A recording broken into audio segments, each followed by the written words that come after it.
The Subcommittee on Communications and Technology will now come to order. Today is the Subcommittee on Communications and Technology is holding a hearing entitled Connecting America, Oversight of NTIA. Due to the COVID-19 public health emergency, today's hearing is being held remotely. All members and witnesses will be participating via video conferencing. As a part of our hearing, microphones will be set on mute for the purpose of eliminating inadvertent background noise. Members and witnesses, you will need to unmute your microphone each time you wish to speak. Documents for the record can be sent to Joe Orlando at the email address we have provided to staff. All documents will be entered into the record at the conclusion of the hearing. The chair now recognizes himself for 5 minutes for an opening statement. Today's hearing comes at a crucial time in our nation's history for delivering high-speed, reliable, and affordable broadband to all Americans. Never before has Congress and the President made such a bold investment, $65 billion, to connect Americans to one of the most valuable resources of the 21st century, the Internet, and the pivotal agency that is going to help us cross the finish line and reach this important goal is the one that's before us today, the National Telecommunications and Information Administration, NTIA. NTIA plays a key role in developing and overseeing telecommunications and technology policy for this country. Indeed, Congress long ago designated NTIA as the President's primary advisor on these critical policy issues.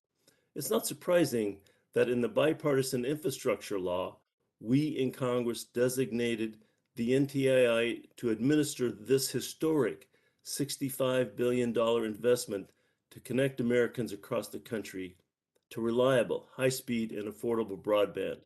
This is certainly a big responsibility to place on one agency, but the recent confirmation of Mr. Alan Davidson, our witness today, we have someone who is up to the task at hand. The Bipartisan Infrastructure Law is poised to have a massive impact on the roughly 30 million Americans who currently cannot connect to the internet.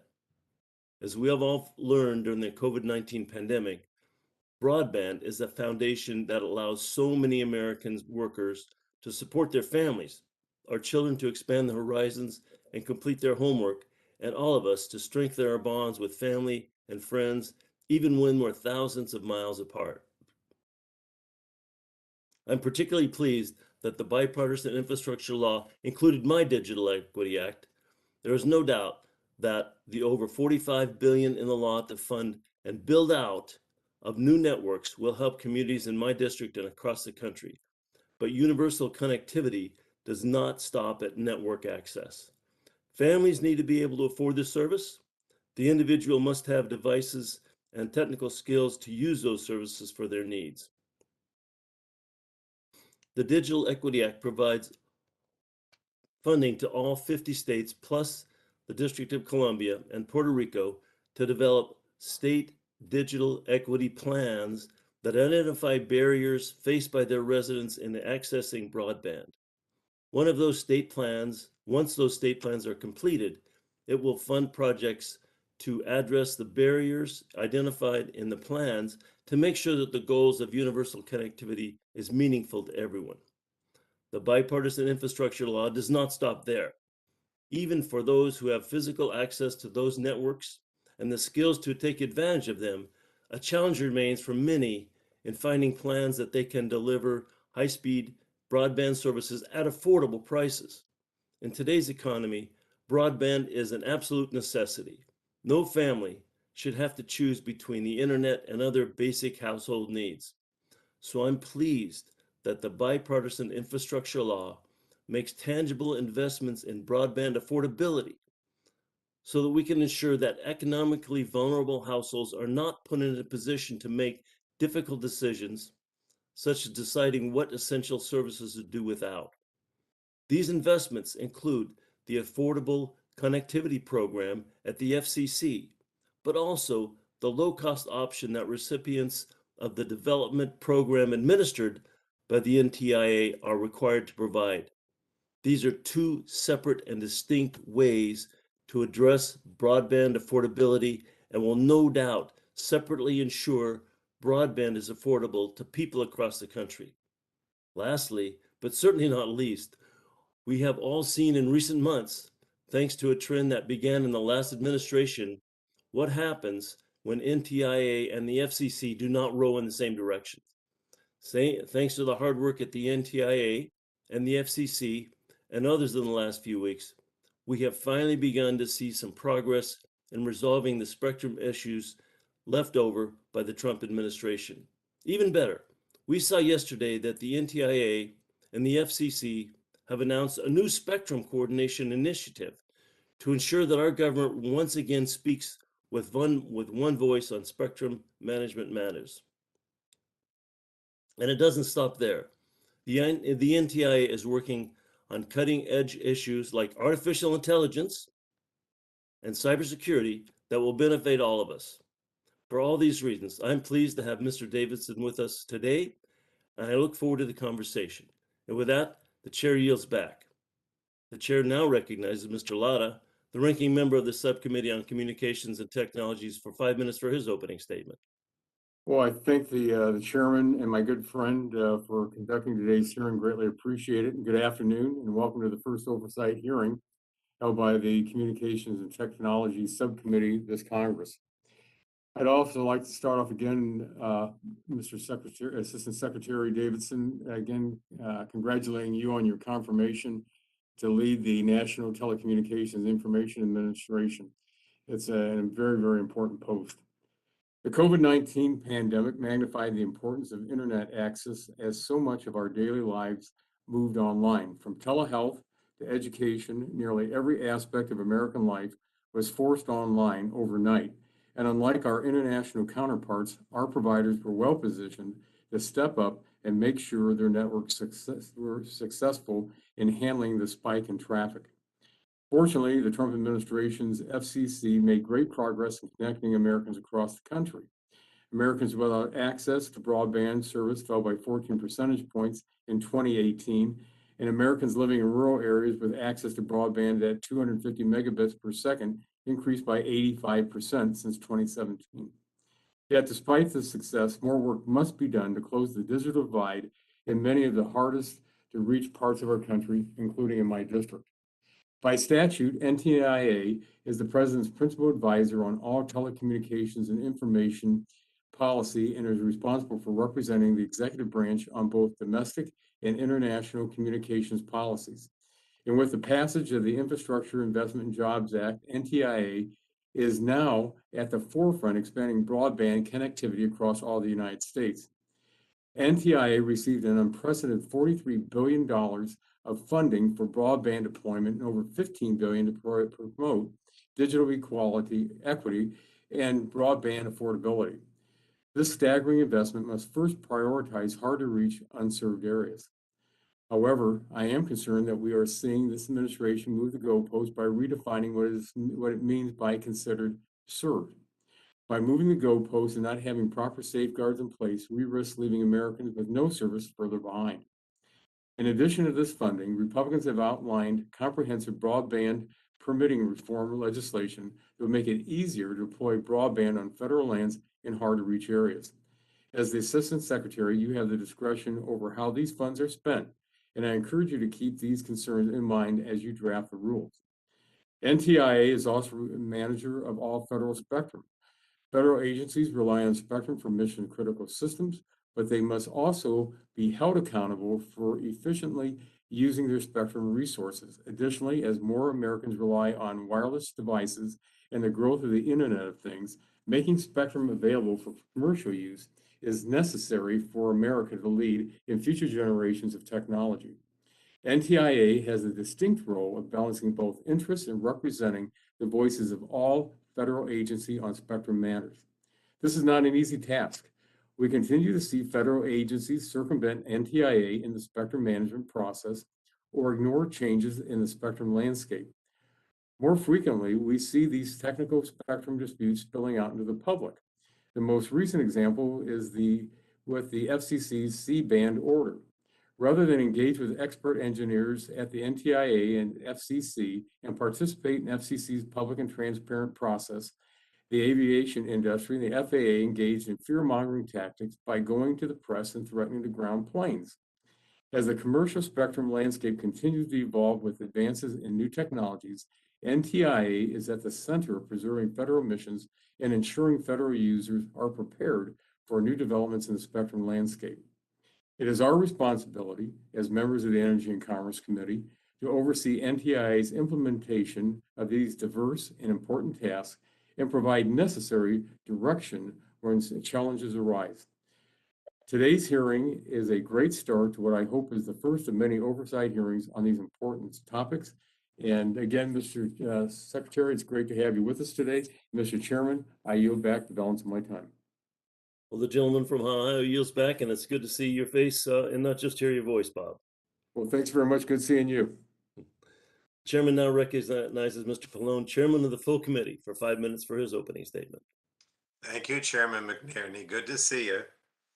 Today, the committee is conducting important oversight of the NTIA, and I would venture to guess that most Americans have never heard of NTIA, but the agency plays a crucial role in connecting Americans.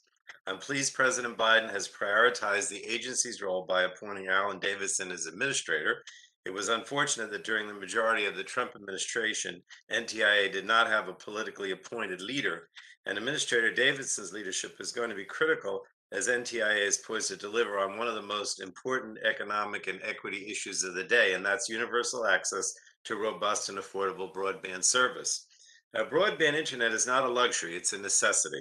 It's needed for Americans to do their jobs, run their small businesses, study for school, meet with their doctor for a telehealth visit, and connect with family and friends. Unfortunately, studies estimate that as many as 30 million Americans are still without home broadband internet access. And members of this committee on both sides of the aisle have for years discussed ways to address this issue so that everyone can take part in today's digital society. In November, Congress and President Biden delivered for the American people with a bipartisan infrastructure law that included a historic $65 billion investment in broadband programs. And this funding will support the cost of building these networks into rural and underserved communities, including tribal communities, so that they can finally benefit from the economic and educational opportunities they deserve. And this investment will ensure every American has access to reliable high-speed internet. Affordability is also an issue when it comes to broadband access, and the bipartisan infrastructure law tackles it in different ways. Most notably, it created the Affordable Connectivity Program at the Federal Communications Commission. Under the ACP, 1 in 4 American households are now eligible to receive a discount of $30 every month on their internet bill, or $75 a month for people living on tribal lands.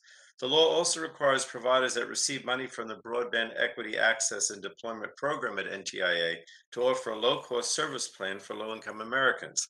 And through these efforts and others, we need to make sure that affordability is not a barrier to universal connectivity, because broadband is so essential. And finally, the bipartisan infrastructure law also includes digital equity funding to help ensure that people have the skills and tools they need to connect when they have access. So beyond the positive impacts to individuals and communities, this investment is also critical to ensuring that America's economy can successfully compete on the world stage. You only need to look at the enormous investments China has made in fiber, putting it on track to connect more than 1 billion people to broadband. So we can't allow other nations to get ahead of us in building the economy of the future. While NTIA's work of implementing the programs within its purview is only just beginning, the agency also is administering the programs we enacted on a bipartisan basis in the Consolidated Appropriations Act in 2021. So I look forward to getting an update on all of these investments today as NTIA continues its monumental work of connecting America. Congress has also tasked NTIA with the important responsibility of managing federal spectrum users and coordinating with the FCC to ensure that our airwaves are effectively managed between federal and commercial users. Sadly, during the Trump administration, that responsibility was ignored, in my opinion, and resulted in unnecessary and counterproductive public fights in multiple spectrum bands, including the C-band. So I'm hopeful that with the new leadership at NTIA, we'll move past these public spectrum disputes and instead rely on the work of the expert agencies in coordination with the federal partners to reach decisions that serve the public's interests. So I was pleased to see yesterday that Administrator Davidson and FCC Chairwoman Rosenworcel move to update their Spectrum Memorandum of Understanding consistent with legislation this committee unanimously reported to the House back in November. And this is an important step to get this country's management of its airwaves back on track. I also believe that rolling out a national spectrum strategy will better position NTIA to ensure that federal government is coordinated with respect to our airwaves, and that's going to help consumers, commercial carriers, and federal agencies with the spectrum resources they need, and for the they need now as well as for the future. So there's a lot for us to discuss today as we continue our important work on connecting America. I welcome Administrator Davidson, and I look forward to hearing from him. And I yield back, Mr. Chairman McNerney, for the balance of my time. The chairman yields back. The chair now recognizes Ms. McMorris Rogers, ranking member of the full committee, for 5 minutes for her opening statement. Good morning. Thank you, Mr. Chairman. I'd like to join in congratulating Assistant Secretary Davidson on your confirmation to lead the National Telecommunications and Information Administration. NTIA is tasked with ensuring all Americans have a reliable broadband connection. This is a massive responsibility requiring significant investment. And because of this, it's imperative that the Energy and Commerce Committee perform its duty and conduct regular oversight of NTIA and other agencies under its jurisdiction. Having the NTIA Assistant Secretary before us today is a great start. I hope we can have leaders from the Federal Communications Commission before us soon, which Ranking Member Latta and I have requested. By statute, NTIA is the President's principal advisor on all telecommunications and information policy, and is responsible for representing the executive branch on both domestic and international communications policies. This includes managing all federal spectrum use, ensuring the security of our communications networks and their supply chain, overseeing FirstNet and the implementation of the nationwide public safety network, coordinating broadband funding activities across the government, and now implementing the biggest investment in broadband infrastructure in our nation's history. Access to broadband has never been more important than COVID-19. Remote schools, telehealth, virtual meetings, and business. Because of the light touch regulatory policies in place before the pandemic, broadband providers have invested tens of billions in their networks over the past decade, which is why during the pandemic, American broadband networks were so dependable, even as these networks faced an unprecedented surge of individuals and businesses moving online full-time. Unfortunately, many Americans continue to live in areas with no connectivity at all. The last major investment in broadband was in 2009, when Congress passed the American Recovery and Reinvestment Act. NTIA received $4.7 billion, much of which turned into a missed opportunity when funds were directed to overbuilding and failed projects. We cannot afford to let this happen again. Through the infrastructure bill, Congress provided NTIA nearly $43 billion for broadband deployment, more than 10 times the amount administered in 2009. This funding must be targeted to truly unserved areas. That is, areas currently lacking broadband speeds the FCC considers served, which are those areas that lack download speeds of 25 megabits per second and upload speeds of 3 megabits per second. Congress also designated NTIA to track and coordinate how funds are being used for broadband access across the government, the federal government, which ensures that funds are going to unserved areas and not being used to overbuild in areas that already have reliable access. The only way to connect all Americans is by reliably tracking broadband funding, making sure agencies utilize the FCC's updated maps, and prioritizing unserved areas first. NTI must get this right in order to close the digital divide once and for all. We also must make sure that our networks are secure. The Department of Commerce is implementing rules to enhance the security of our communications network supply chain. NTIA is also administrating an information sharing program for small rural providers, which is a key provision of this committee's Secure and Trusted Communications Networks Act. I look forward to hearing about NTIA's progress in this space and their growing mission to promote supply chain security. We also cannot forget about the importance of wireless connectivity. Wireless technologies can offer connectivity in areas unreachable by fiber. A critical role NTIA plays in promoting economic growth is managing federal airways effectively to ensure America leads in next generation technologies. In this role, NTIA has a dual task of making sure agencies have enough spectrum for their missions, while also making sure they use their spectrum resources efficiently and working towards repurposing spectrum for commercial use. Spectrum is a valuable, finite resource. And as we've seen in recent years, distributing this resource is only going to become more challenging over time. During recent high-profile disputes over spectrum allocations, we've seen certain agencies, such as the Department of Transportation and the Department of Defense, attempt to assert authority over commercial spectrum bands, where those agencies do not hold licenses. These costly interagency battles threaten our ability to lead the world in next-gen communications. And NTIA must assert its authority in spectrum management process to prevent that from happening. If NTIA needs congressional support to execute its duties, we stand ready to ensure it has the resources and the authorities necessary to do so. We must have trust in the expertise at the NTIA and the FCC and confidence in NTIA's leadership in this spectrum process, which requires regular oversight like today's hearing. Finally, I'd like to add that NTIA's role in overseeing FirstNet and their implementation of the country's public safety network is critical to ensuring our first responders can communicate at all times. You have an important mission ahead, and I'm happy to have you before us today. I look forward to the discussion on these important topics, and I hope that we can continue working together. I yield back. The gentlelady yields back. The chair would like to remind members that pursuant to the committee rules, all members' written opening statements shall be made a part of the record. I would like to introduce our witness for today's hearing, the Honorable Alan Davidson, Assistant Secretary for Communications and Information, Administrator of the National Telecommunications and Information Administration, U.S. Department of Commerce. Administrator Davidson was confirmed to his position on January 11th, 2022. Congratulations, Administrator.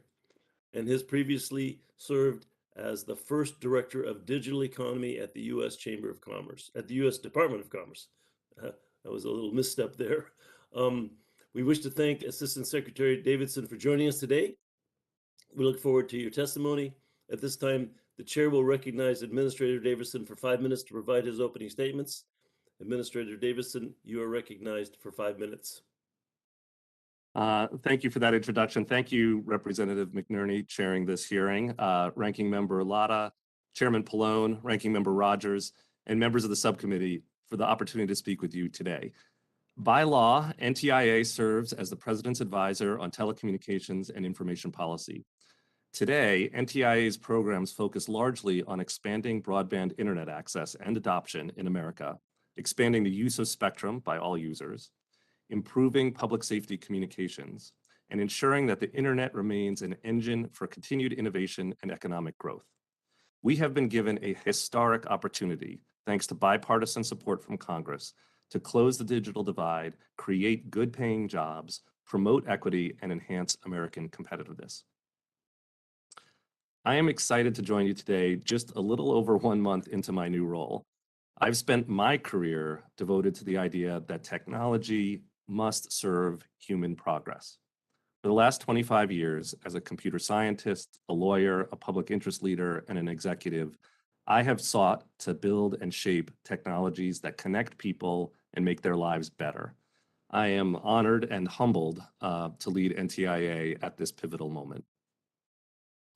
As you have all noted, NTIA has many responsibilities, but today I'll highlight some of the top priorities for us this year. Our first priority is closing the digital divide. People need good internet access to thrive in the modern economy, to learn and work from home, to remotely visit doctors, to stay connected with family and with friends. Achieving an equitable future demands that American homes and businesses have high-quality connections at affordable prices and the means to use them. And that will be our work. Thanks to the leadership and work of this subcommittee, the Bipartisan Infrastructure Law provided $65 billion to help deliver affordable, reliable, high-speed internet to every American. $48 billion of that total was allocated to NTIA to create and expand 4 different programs. The $42 billion Broadband Equity Access and Deployment Program, the so-called BEAD program, or state program as we call it, will fund infrastructure build-outs needed to connect every American through grants to states.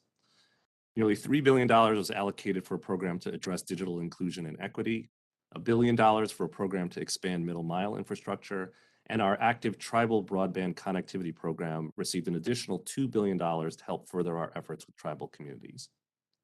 In addition to all these programs in the Bipartisan Infrastructure Law, NTIA is currently implementing $1.5 billion in broadband grant funding included as part of the Consolidated Appropriations Act last year.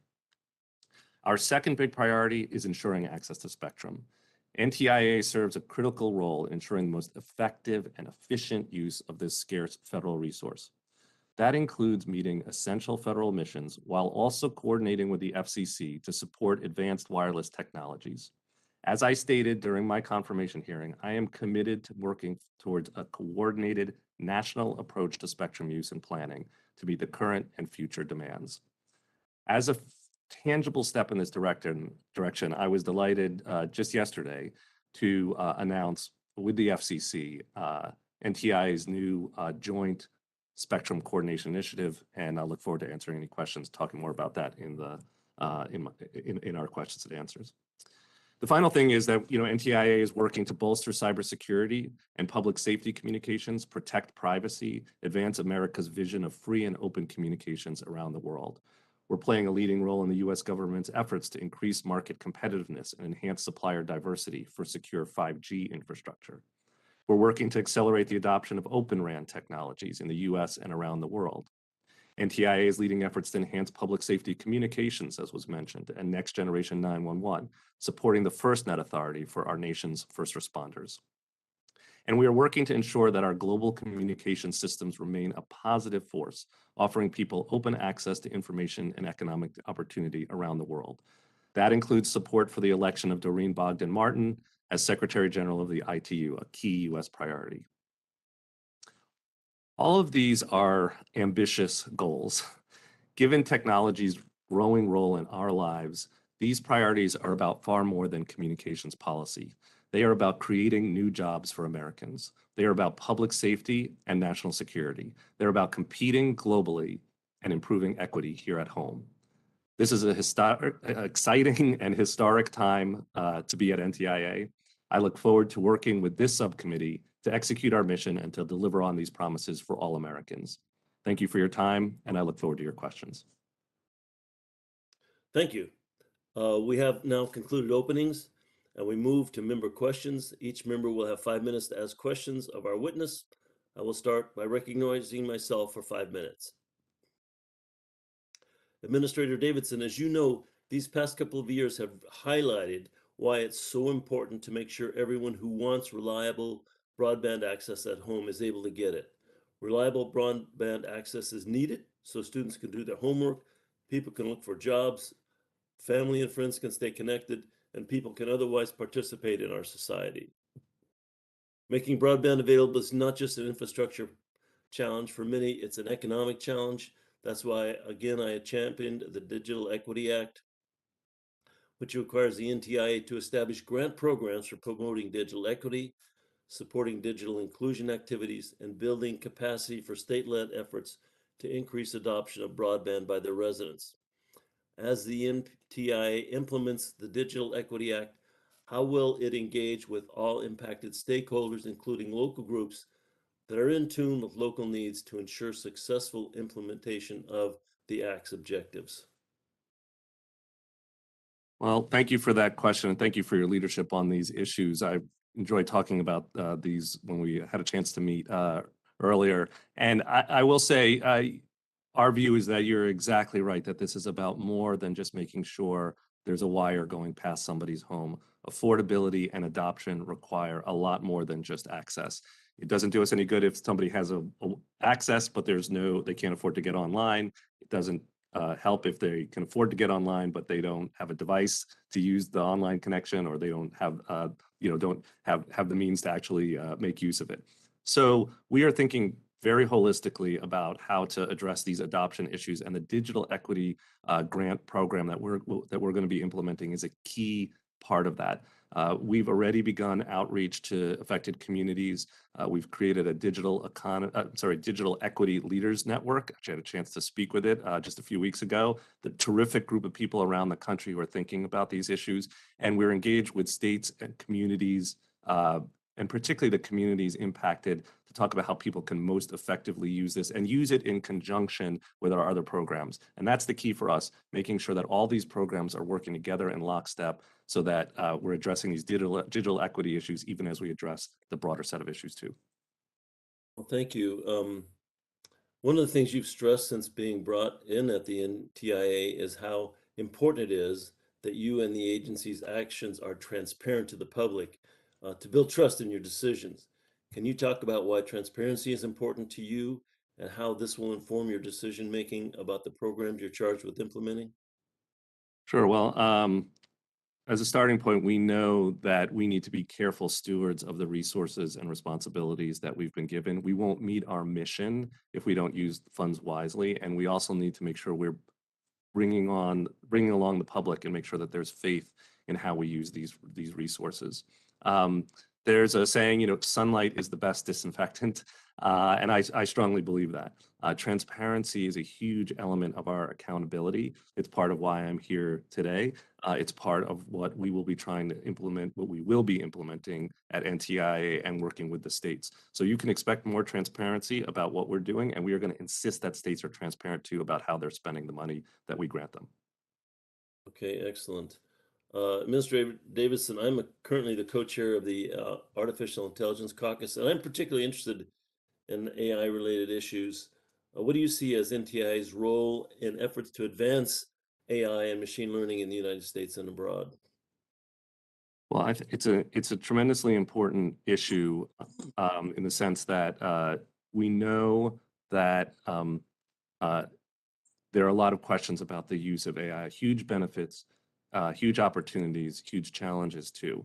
And I will say NTIA right now has a fairly limited portfolio in this space at the moment, but we do serve as the President's advisor on telecommunications and information policy. There is very active work happening within the administration at the OSTP, in the White House. Our colleagues at NIST are working on artificial intelligence. And I will say that we stand ready to assist those efforts as needed. As an observation, I'll just say this is an area where American leadership is quite important as others start to move into the space. Well, how will the agency address the ethics and security implications of those advanced technologies? My observation from coming from the private sector particularly is that there's a hunger in industry for a sense of what good looks like. There's lots of companies that want to do the right thing. I think the government, giving them some sense of what that should look like could be quite helpful for industry being able to move forward with these exciting technologies. Thank you. The chairman's time has expired. The chair now recognizes my good friend, Mr. Latta, ranking member for the subcommittee, for 5 minutes for his questions. Well, I thank my good friend for recognizing me. And again, Mr. Secretary, it's great to have you before us today. It's good to talk with you the other day. Mr. Davidson, as we mentioned in our opening statements, NTIA has received an unprecedented amount of funding for broadband deployment. This amount of funding is a historic opportunity to close the digital divide once and for all. But the last time NTIA received billions of dollars for broadband funding for BTOP program, much of that funding resulted in a lot of failed projects. The Senate infrastructure bill has certain requirements, and it provides significant discretion to you as the Assistant Secretary to determine how this funding is spent. Mr. Davidson, one of those requirements is that $42.5 billion for broadband deployment must go to areas that are 80% unserved. This means up to 20% of those areas could be served. How do you intend to track those areas and ensure that NTIA's grant program funds are not used to overbuild networks in the 20% that are served? Well, thank you for the question. And it's a very important element of this program. The mission that we have been given first and foremost in this what we call the BEAD program is to reach the unserved, to reach all the unserved in America. And that has to be our focus. We are going to faithfully follow the structure put forward in the statute, as you said. And we know we need to do, if we are going to succeed, we need to focus on those areas first.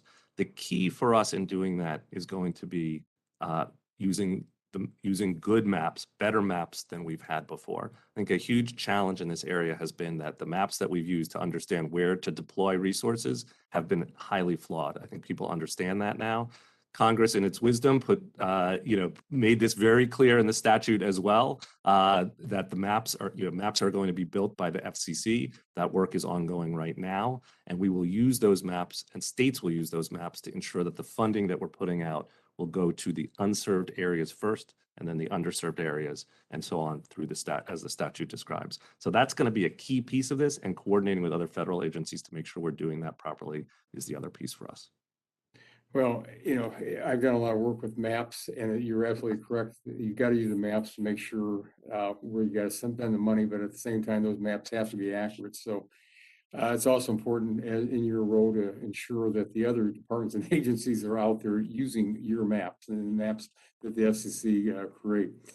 The Senate infrastructure bill leaves discretion for NTIA to prioritize certain projects to avoid overbuilding. We commit to requiring grant recipients to prioritize areas that are 100% unserved, meaning lacking speeds of 25.3 megabits per second. The FCC's current definition of being unserved. It's laid out very clearly, in my mind, it's laid out very clearly in the statute. There's a framework that the statute lays out. That's the framework we're going to follow. It basically has these definitions about what an unserved project is, what an unserved area is, and that's what we're going to follow. All right, thank you. By statute, NTIA plays an important role in reflecting the views and concerns of federal agencies' use of spectrum, and FCC actions may impact them. However, several federal agencies have taken their concerns about certain spectrum proceedings directly to the FCC in certain years. What steps are you taking to ensure that NTIA continues to speak authoritatively on behalf of the federal agencies when it comes to those FCC actions? I know we've discussed this in the past, but we'd like to hear your thoughts on that. Yeah. Well, I think this is a critical responsibility for NTIA, as we've seen, and I think we've seen also the cost of not being well coordinated. We have to get spectrum out in a way that meets the needs of commercial users, meets the needs of federal agencies.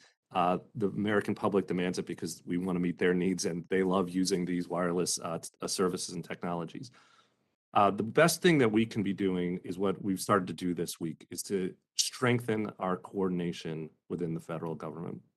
I spoke to the chairwoman of the FCC on my second day in the job. We've been in constant communication since then, and we've launched this initiative just this week. There's 5 pieces to it. We're going to be doing much more high-level meetings between the FCC and the NTIA, not just the biannual meetings that we've been required to do in the past. We're going to update our MOU about how we work together. We're working on a national spectrum strategy together, which I think will be a key piece of this. And we're going to coordinate on the science. I think this all needs to be evidence-based. That's been a big part of the problem, not agreeing on where interference happens.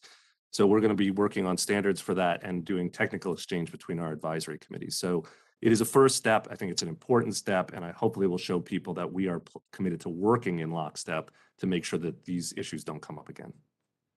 Well, again, thank you very much for being with us today. And also this, spectrum management proceeds need to be evaluated. I want to work with you, Mr. Chairman, and this subcommittee to evaluate these issues in depth with our appropriate stakeholders. And with that, I yield back the balance of my time. The gentleman yields back. The chair recognizes now the chairman of the full committee, Mr. Pallone, for his 5 minutes. Thank you, Chairman McNerney. Mr. Lattis said that broadband investments, both in the Bipartisan Infrastructure Law and the 2021 Consolidated Appropriations Act, offer a historic opportunity to address the inequities of the digital divide. So what I wanted to ask you is, Mr. Davidson, can you tell us briefly, because I have a second question too, about how that NTIA plans to work with state, local, and tribal governments to create the broadband and digital equity plans, and how the agency can ensure that they're serving all communities? Perfect question. As you said, I really liked it that broadband today is it's not a luxury, it's a necessity, and that goes for all the communities you just mentioned. A key part of what we are going to be building here at NTIA, we've started building, is a muscular outreach mechanism where we are engaging with these communities, whether it's the states, local communities, tribal and minority communities. And what we're hiring a team of program officers here. There's going to be a person here for each state, so that the state of New Jersey will know who to call. They'll have a name of a person here that they can reach out to, and there'll be a person here who wakes up every morning thinking, how do I make things work for the state of New Jersey? That goes also for these other programs. And the key thing for us is we're building out teams, particularly in the tribal digital equity areas, teams of people who come from those communities and understand their needs. So that's really our approach, is really staffing up to do the outreach. I think it's a key critical component of our success.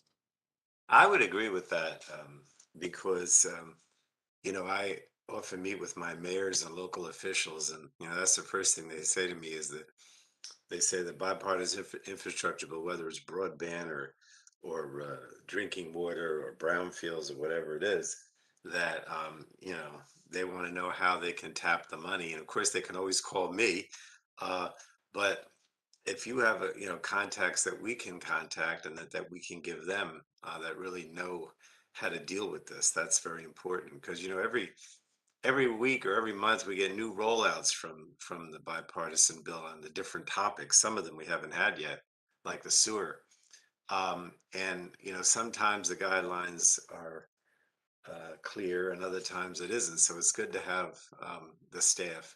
My second question is, that I wanted to say the FCC is doing a good job helping Americans afford internet through the Affordable Connectivity Program.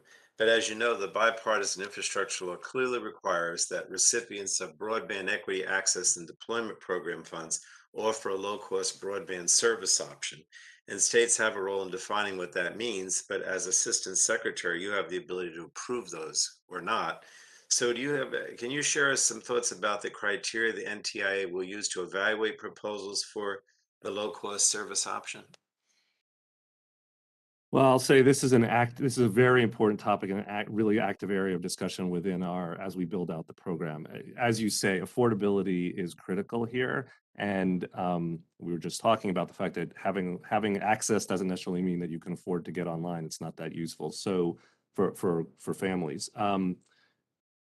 We also, as good as the ACP program, the $30 a month benefit that Congress has put in place at the FCC, as important as that is, we know it doesn't help if it's $30 off a $100 plan, right?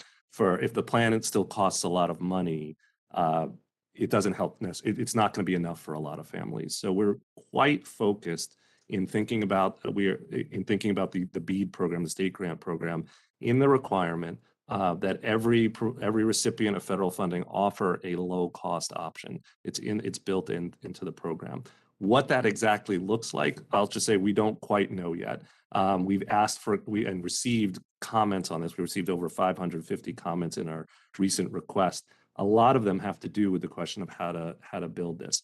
We are going to be looking at it with an eye towards some of the other federal programs that are out there, like the ACP at the FCC, like the programs that are out there, so that there may be an opportunity to help for states to shape these things based on their knowing what kinds of benefits may be available and the standards. We'd like to make this as simple as possible.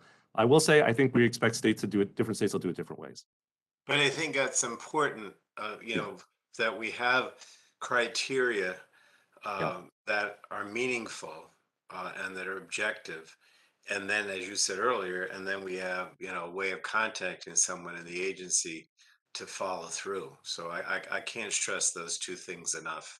And it's not only true with broadband; it's true with everything that's rolled out from the BIF. So thank you again.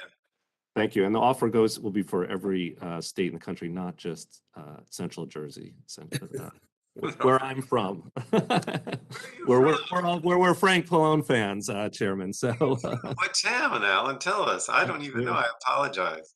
Somerset, New Jersey, just Oh, next right. to We had the that chairman's conversation. district. Yes, I don't represent Somerset anymore. Bonnie Watson Coleman You does. did at one point. I You did at did one for a point, long yes. time. You told me that. I apologize. Thank you, Jerry. Thanks. The gentleman yields back. The chair now recognizes Ms. Rogers, full committee ranking member, for 5 minutes.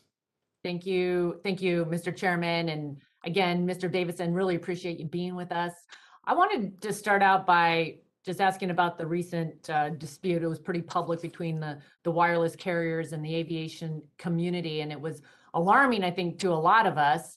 Unfortunately, we saw the chairman of the FCC pretty quiet. There wasn't a lot of direction or engagement by the White House, and as a result of that, the FAA was pressuring companies to impose certain conditions on spectrum licenses, which is not their role. Congress granted the FCC with the authority to make determinations of harmful interference and impose restrictions on spectrum licenses to avoid those issues. The C-band order went through a thorough and transparent process. It was vetted by the FCC's expert engineers. Yet the FAA raised concerns on behalf of the aviation industry about alleged interference at the last minute without due process. As NTIA administrator, you're now responsible for representing matters of the executive branch in front of the FCC. And while this is a dispute among commercial spectrum users rather than involving spectrum bands, the FAA circumvented the statutory spectrum management process. And I was pleased to see NTIA and the FCC's announcement yesterday outlining steps you plan to take to improve communication and coordination between the agencies. It's a great first step, but we still must address issues related to other agencies circumventing the statutory spectrum management process. And I'd just like to ask you to speak to your plan to restore integrity to the spectrum management process, and so that this doesn't happen again. Well, thank you for that question. I enjoyed our discussion about it as well previously. And I know this is something you care a lot about. As you say, this was not an acceptable outcome. It wasn't fair to the parties, the commercial parties involved. It's certainly not good for aviation if we have real concerns there. It's not good for the American public. So, my focus is on how do we avoid these kinds of issues in the future. And I think what's critical is to do the hard work of coordination. It's not always glamorous, but it is, as we've seen today in recent months, it's essential and important. So the work that we announced, the initiative that we announced with the FCC just this week, I think is a key first step. It is only a first step, but it's a key step. And I'll just highlight one piece that I think is very relevant, which is the work that we're going to do around common engineering standards. We need a real evidence-based approach to understanding where there might be interference or where there might be problems. And that's something our engineers are going to work closely with the FCC. We're going to be exchanging technical experts. And I think that is probably one of the most important things we can do, and then take that also and work with the other federal agencies. So this is going to be a top priority for us, and we can't let these kinds of problems happen again. Thank you. Well, and I look forward to working with you on that. Also wanted to ask about the money, the big investment in through the Infrastructure Investment and Jobs Act for closing the digital divide once and for all. I believe it's extremely important that we have accurate broadband maps. I represent a district in Eastern Washington that has many areas that remain unserved, very rural, hard to reach. And what is the commitment to using the FCC's broadband maps when making these funding decisions, and also requiring the states to also do that? Yeah. Well, as you say, the maps are critical, and we are committed to using the updated maps from the FCC for any of this money that goes out to the state grant programs. And it's really essential because it's exactly as you indicate, how do you know where the unserved are unless we have good maps? So the way the statute is written, We rely on these maps before we'll be using them, the updated maps, to make sure that to decide what the allocation is to each state. So under the state grant program, the money that goes to each state will depend on a formula that largely focused on the unserved. And so the maps are going to be essential there. States are going to build their plans based on those maps. So those maps are absolutely critical. And I am confident we will get much improved maps when the FCC finishes its process. Thank you. I also believe that in order to connect all Americans, that we need a technology neutral approach to funding broadband projects, and the focus on fiber will only get us so far. So how do you ensure that the states are going to take a technology neutral approach? And I'll just say quickly, we're not adopting a one-size-fits-all approach here. We know that fiber is an extremely important technology. It's very resilient, future-proof, but we also know that that there may be situations where other technologies are important.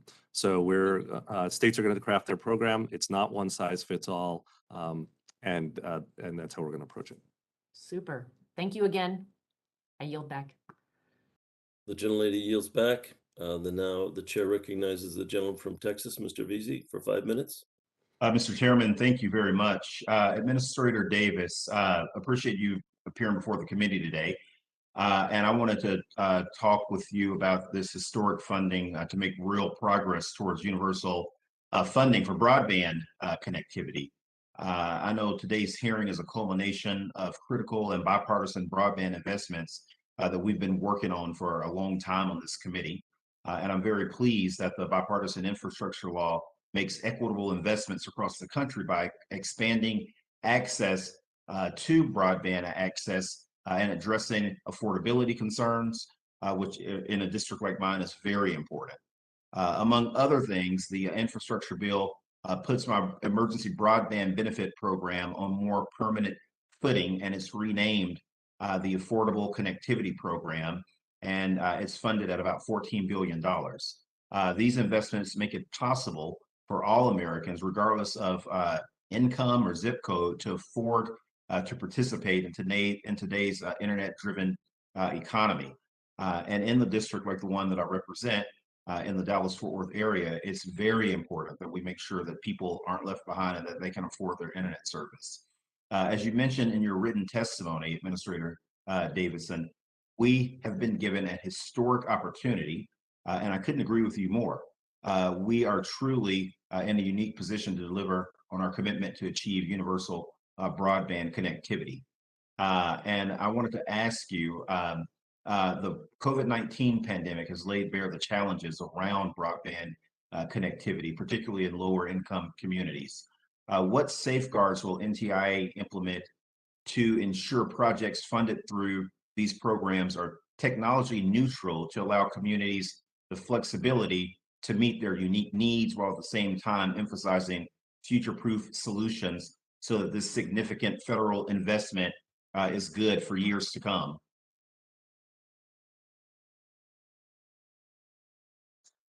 Thank you for that question. And let me start actually by thanking you for your leadership on the emergency broadband benefit and the Affordable Connectivity Program. Those are actually just simply game-changing programs for a lot of Americans. And even though they're not NTIA programs, we think about them quite a bit and how they fit into the whole picture of adoption in the programs that we're implementing. To your question about safeguards, I will say, and as I was just saying, to the ranking member, we are taking we're not taking a one-size-fits-all approach here. The way the statute is created, there's a lot of flexibility, and in fact, each state will be presenting us with their own plans about how they intend to implement and to use the funding that they're given. For some of our other programs, there are going to be a lot of different communities will be proposing different things.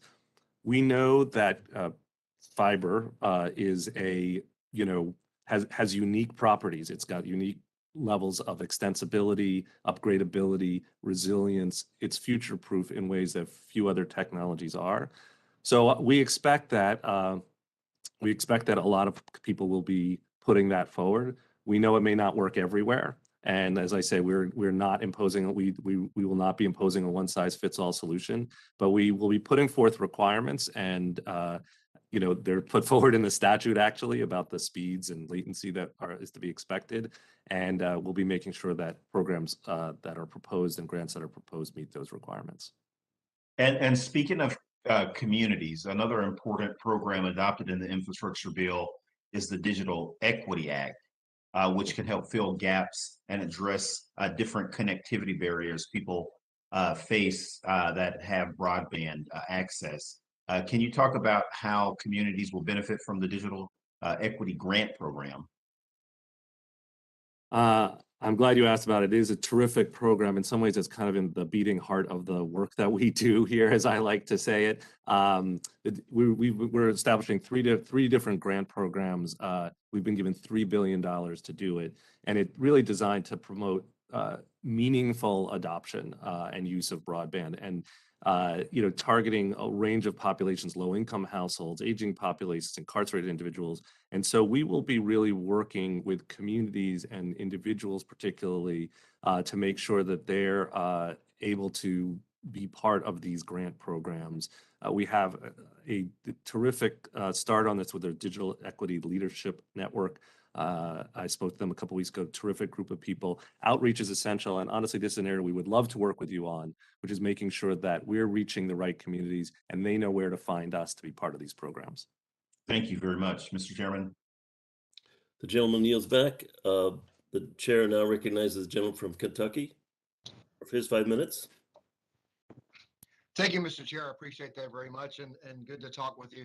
When we were on the phone, I just want to follow up on what Mr. VZ was saying. We were on the phone the other day. We were talking about all the broadband money and money coming forward.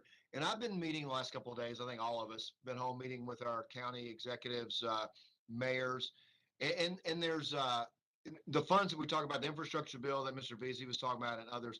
There's also through the ARPA money that counties received as replacement for revenue lost during COVID. And one of the available uses for that, as we discussed, is broadband. And our county executives and mayors know the communities that are behind any service and so forth and things moving forward. However, I think all that's going to kind of get intermingled. There's a lot of money for broadband. There's a lot of need for broadband. And so how can the county executives and mayors have support to move forward? Because there's going to be a lot of people wanting to build broadband. And I think that we're going to reach capacity with the people who can supply it, people who can build it, but everybody wants it and needs it. And so what kind of thinking of an overall program strategy, since we have an enormous amount of money available to really somebody previous or an FCC commissioner said we have enough money now to put broadband everywhere we need to put it. We just need to make sure it gets to the right map. So maps is another thing in that. So I'll just turn that over to you and let you kind of discuss what we discussed the other day in public so people can hear what you're thinking. Well, I think there's a couple of different elements to it, and I think particularly getting out to communities. The key piece of it is outreach to the communities, right? So that we are helping people understand all the opportunities that are there. And as I've said, and I think I said to you, that we're building capacity here to do that outreach to states and to communities, that we're going to have a team of people here who are kind of one-stop shop. Operators are standing by. Call us. And so they will be sitting and thinking about how to make Kentucky succeed in this.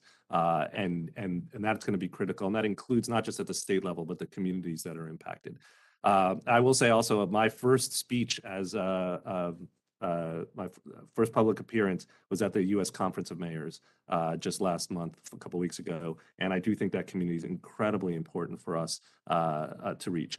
The second thing is that we can be better coordinated on the federal side.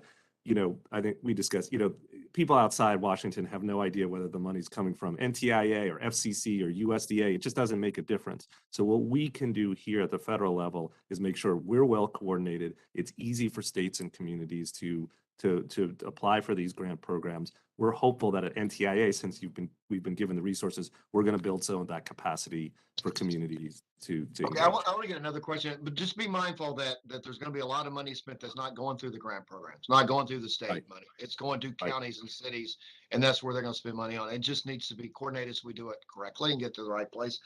So the other one is spectrum. We talked about federal spectrum, agency spectrum. We need to get more spectrum into the marketplace, particularly as we race for 5G. It seems like agencies can wait people out when they know they're moving forward, and they have their defenders in Congress, me being one, the Department of Defense. Well, we need to hold on to this spectrum. So what kind of plans do you have to really dig into these agencies and get spectrum that if it's available and they don't need it, if they need it, we want them to have it. I mean, we just had tornadoes through my town, so we know that we have a need for spectrum at the government level. There's also, we think, excess spectrum, but agencies don't give it away freely. So what is the plan to kind of dig in and get this into the marketplace? Well, you're 100% right. We need to be using our scarce spectrum resources efficiently and effectively at the federal level. That is a key part of what we need to do. And we are the manager of the federal spectrum, but also we understand the other imperative here, which is to make sure that we're making enough spectrum commercially available. And I do think that a lot of the other agencies understand that. But it's understandable also that they want to make sure that they can meet their federal missions. So a big piece of what we need to be doing is what we've started with this announcement this week, our Spectrum Coordination Initiative, and particularly I'd highlight building this national spectrum strategy. And this is something that we need to do not just with the FCC, but with other federal agencies too, so that everybody is on board and understands where we're going. I do think there are big opportunities out there.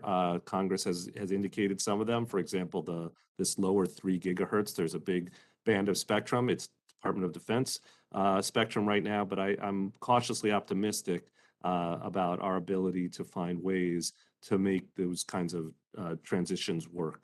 And part of it is also going to be about building better tools and working together. But Congress can play a big role here in helping us enforce. Thanks. My time's expiring, but there's it takes a lot of effort to get the agencies to release the spectrum moving forward. Because I appreciate your time, and I appreciate the question, the opportunity to ask questions, and I yield back. The gentleman yields back. The chair now recognizes the gentleman from Florida, Mr. Soto, for his 5 minutes. Thank you, Mr. Chair. What an exciting time to get internet access for all Americans. Much like in the 1960s under President Johnson, we have the opportunity to do something big for all Americans, particularly in our rural areas. The Build Back Better Infrastructure Law has $65 billion to help us with this. And like my colleagues, I've been meeting with local officials in Orange, Osceola, and Polk counties, local governments, including our Farm Bureau president in Orange County, Bobby Beagles, who out there in one of the few areas of Orange County that doesn't have high-speed internet, and it's affecting our local agriculture. I also believe the 5G rollout was a huge accomplishment, years in the making. Obviously, we have to balance it out with airport safety and upgrading altimeters and 10% of the commercial fleet of airplanes. And you've outlined, Secretary Davidson, the plan forward. Thirdly, Central Florida we just saw a recent SpaceX launch of additional Starlink satellites, over 2,000 up there now. We see those launches from our backyard in Kissimmee. Amazon's hot on their trail, as is Europe. And finally, the American Competes Act, where we're finally going to bring those microchip manufacturing, that telecom manufacturing, back to the United States. We make microchips in Central Florida and Kissimmee, a key area. But to our goal of getting internet to all Americans. Secretary Davidson, the infrastructure law included language prioritizing broadband funding for grantees that have, quote, demonstrated record of plans to be in compliance with federal labor and employment laws. One problem we often see in broadband is the fissured workplace where some of the work is passed down to subcontractors with poor labor records who often do rush low quality work that jeopardizes service. Do you have plans in place to avoid that problem, ensure that the funding that you oversee will in fact support good jobs, high quality work that ensures all Americans have reliable, high speed internet access?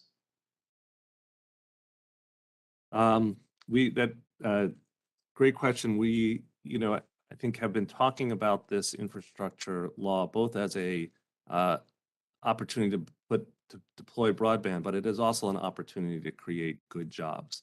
And that is a high priority for us as we think about implementation.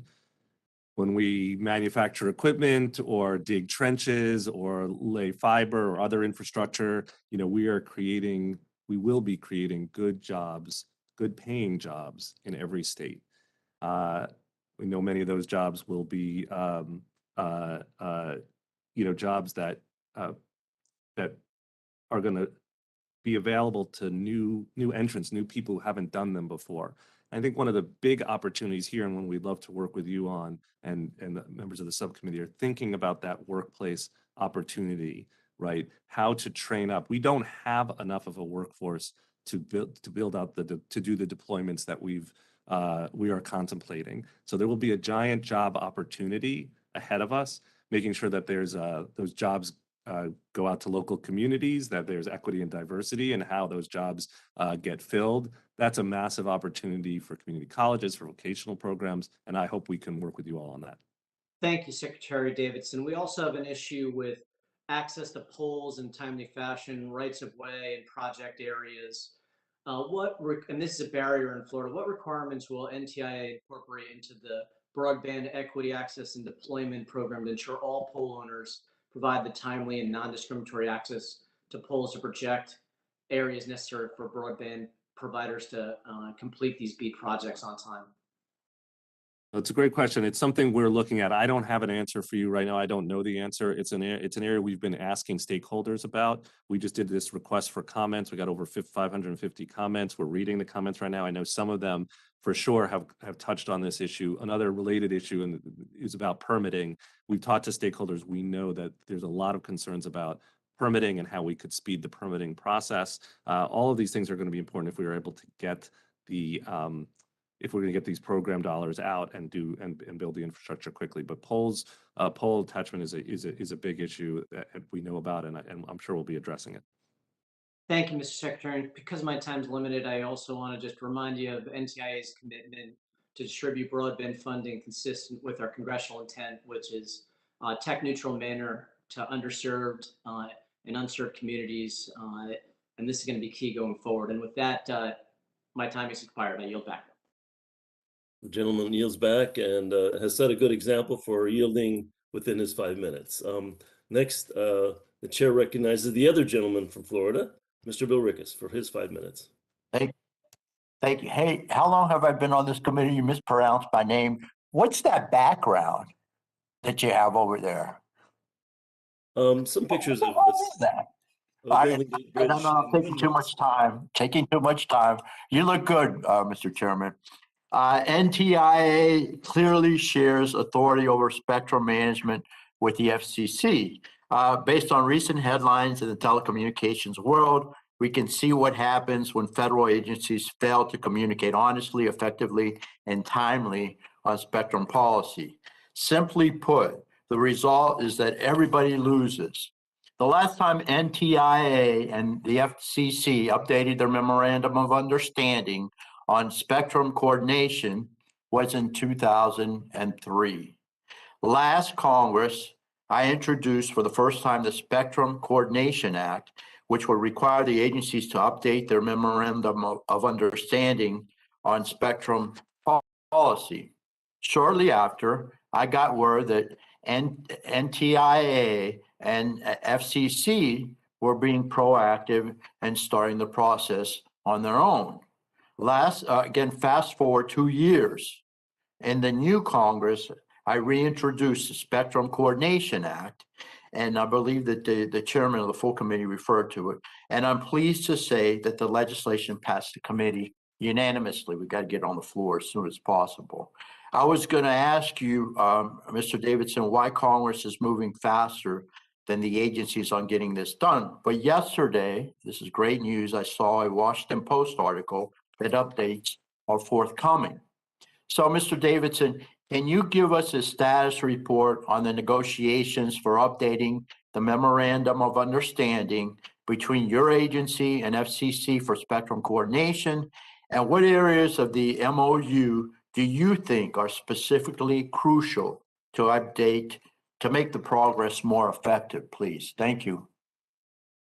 Well, first of all, thank you for your leadership on this issue and on this legislation.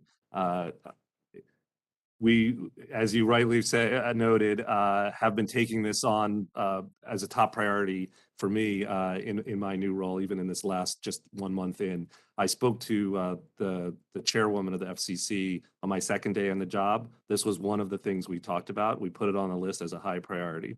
We've talked regularly since then, and the result is the announcement that you saw yesterday. And we are going to be working expeditiously toward it. It's got a couple of key pieces.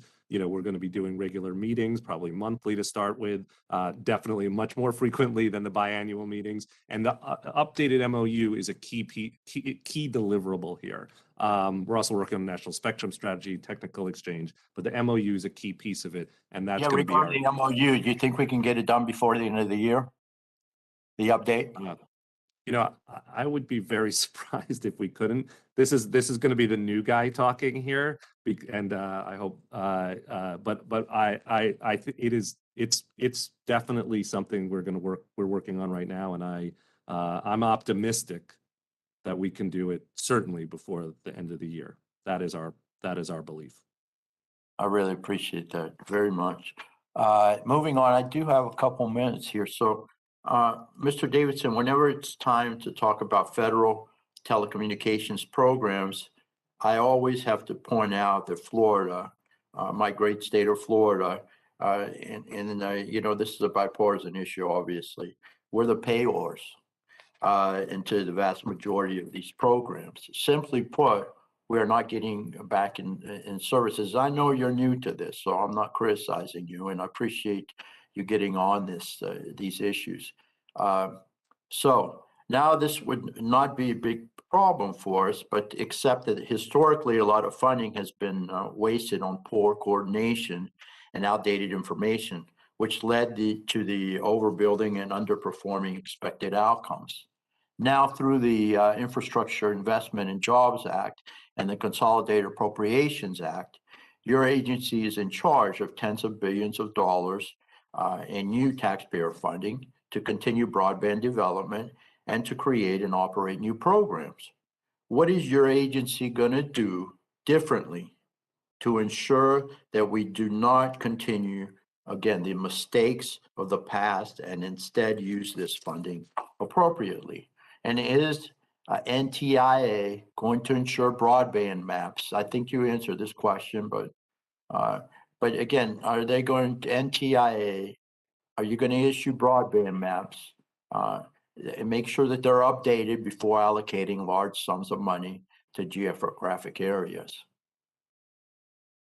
I'll just say very quickly, FCC is going to build the maps. We are going to use them. They are going to be much better than any of the maps we've used before. And we're going to be in careful coordination with the other federal agencies to make sure we're spending taxpayer money wisely. Well, I appreciate it very much. I yield back, Mr. Chairman. Thank you very much. The gentleman yields back. The chair now recognizes my colleague from California, the gentlelady, Anna Eshoo. Thank you, Mr. Chairman. Nice to see you in the chair. Alan, it's wonderful to see you as the administrator of the NTIA. We all wish you all of our best because what you oversee is really it's the spine of communications throughout our nation. So it's essential. It's absolutely essential. I have 3 questions. The first relates to what your view is of community broadband in closing the digital divide. There's been research done by New America that shows that community broadband networks have a higher quality, they're more affordable.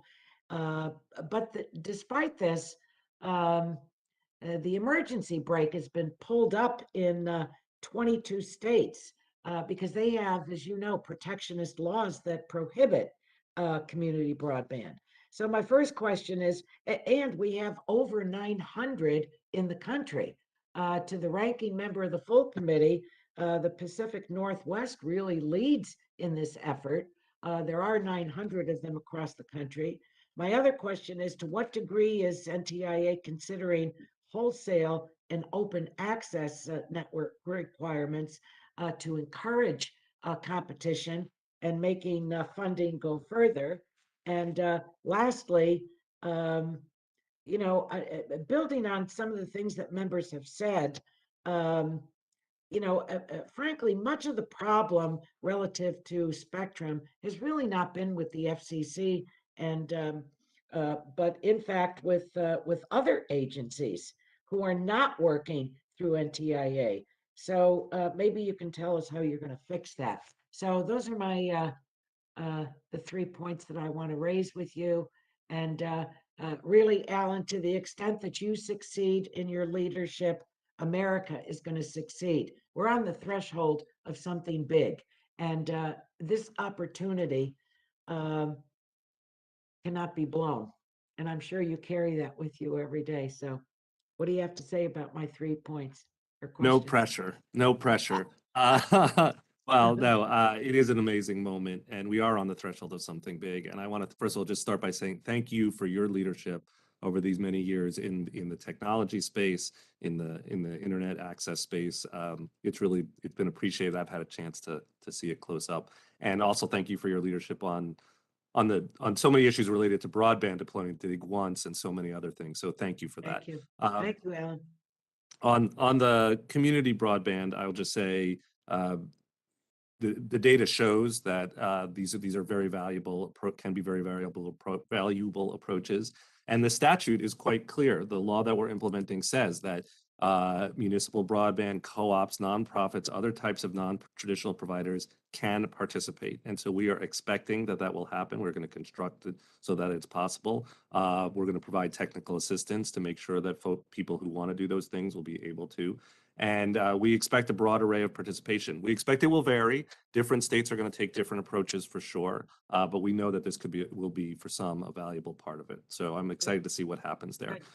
On wholesale and open access, we are thinking through those issues very carefully. There's a lot of opportunity there. It has come up. We asked for comments on this, and in our request for comments, we received a huge number of comments that we're reviewing. This was an issue, and so we are thinking carefully about how we can best incorporate that in the program. So I don't have an answer for you, but it's very much front of mind, and I've been in meetings, conversations about this already. And then the last thing on spectrum, well, you're 100% right. This is not just it's not just a one agency issue. This is going to be a whole of government issue that we need to be working on. And so the Spectrum Coordination Initiative that we announced with the chairwoman of the FCC just yesterday is a key first step in this. It is not the only step that we need, but I do think it's a key marker to show that we are committed to working with the FCC, put regular order in place, and to then we will expand out and we'll be working. We're already beginning the conversations with other agencies. So I look forward to working with you, and thank you for your support. We're going to need Congress's support in all of these areas to be a success. Thank you, Alan. I yield back, Mr. Chairman, a few seconds. Thank you. The gentlelady yields back. And now the chair recognizes the gentleman from Ohio, Mr. Johnson, for 5 minutes. Well, thank you, Mr. Chairman, and Mr. Davidson, thank you for being with us today. We've talked a little bit about the infrastructure bill several times. You know, that new law now includes language that prohibits sub-grantees from using funding to purchase fiber optic cable and optical transmission equipment manufactured in the People's Republic of China. However, if the eligible entity, the sub-grantee, shows that this prohibition would, quote unquote, unreasonably increase the cost of the project, the Assistant Secretary is empowered to waive it. Given the efforts by this committee, Congress, and the previous administration to ban untrusted equipment from our communications networks that present a national security concern, several of which are manufactured in China, I'm extremely concerned at the idea that this prohibition may be waived at such a low bar. So, Mr. Davidson, do you intend to utilize that waiver authority? So let me start by saying we understand the reasons behind it and believe that cybersecurity and security in our infrastructure is an essential part of what we are putting together of our rollout here, and that we are going to be putting in place clear requirements and understanding about how states and grantees will use the money to make sure that security concerns are met. We are. But are you planning to use that waiver to waive that? As far as China goes, it is hard to it's hard to see what that would look like, to be honest. Well, let me ask you then, if you were to use that waiver, how would you go about determining what constitutes an unreasonable increase of cost? How would you ensure China doesn't continue its attempt to abuse its cyber capability to disadvantage the United States? And how would you balance all of that with the threat to national security? Very carefully. I mean, I just want to say to you, we take those concerns incredibly seriously. In my mind, it is a very high bar for us to use that equipment. We see the requirements in the statute. We also know that there are real Buy America requirements in there. Our objective is to have as much of this material as possible. The vast majority of it, the whole point of this is to create jobs, spur our manufacturing capability. We know that there are unique issues in the telecom sector. We want to make sure that we're able to build out the program. We think there's huge opportunity domestically. That is going to be our absolute focus. The bar is high in my mind for us to have any kinds of waivers. All right, well, good. Well, also NTIA has a dual task to manage all federal spectrum users while also making spectrum available for commercial use. This is an important task as we're trying to have the US be a leader in 5G. We've talked about that a little bit. What are your top priorities in the spectrum space during the remaining 3 years of this administration? Do you have plans to make more spectrum available for commercial use? Will you be presenting a plan to Congress? And if so, when can we expect that plan?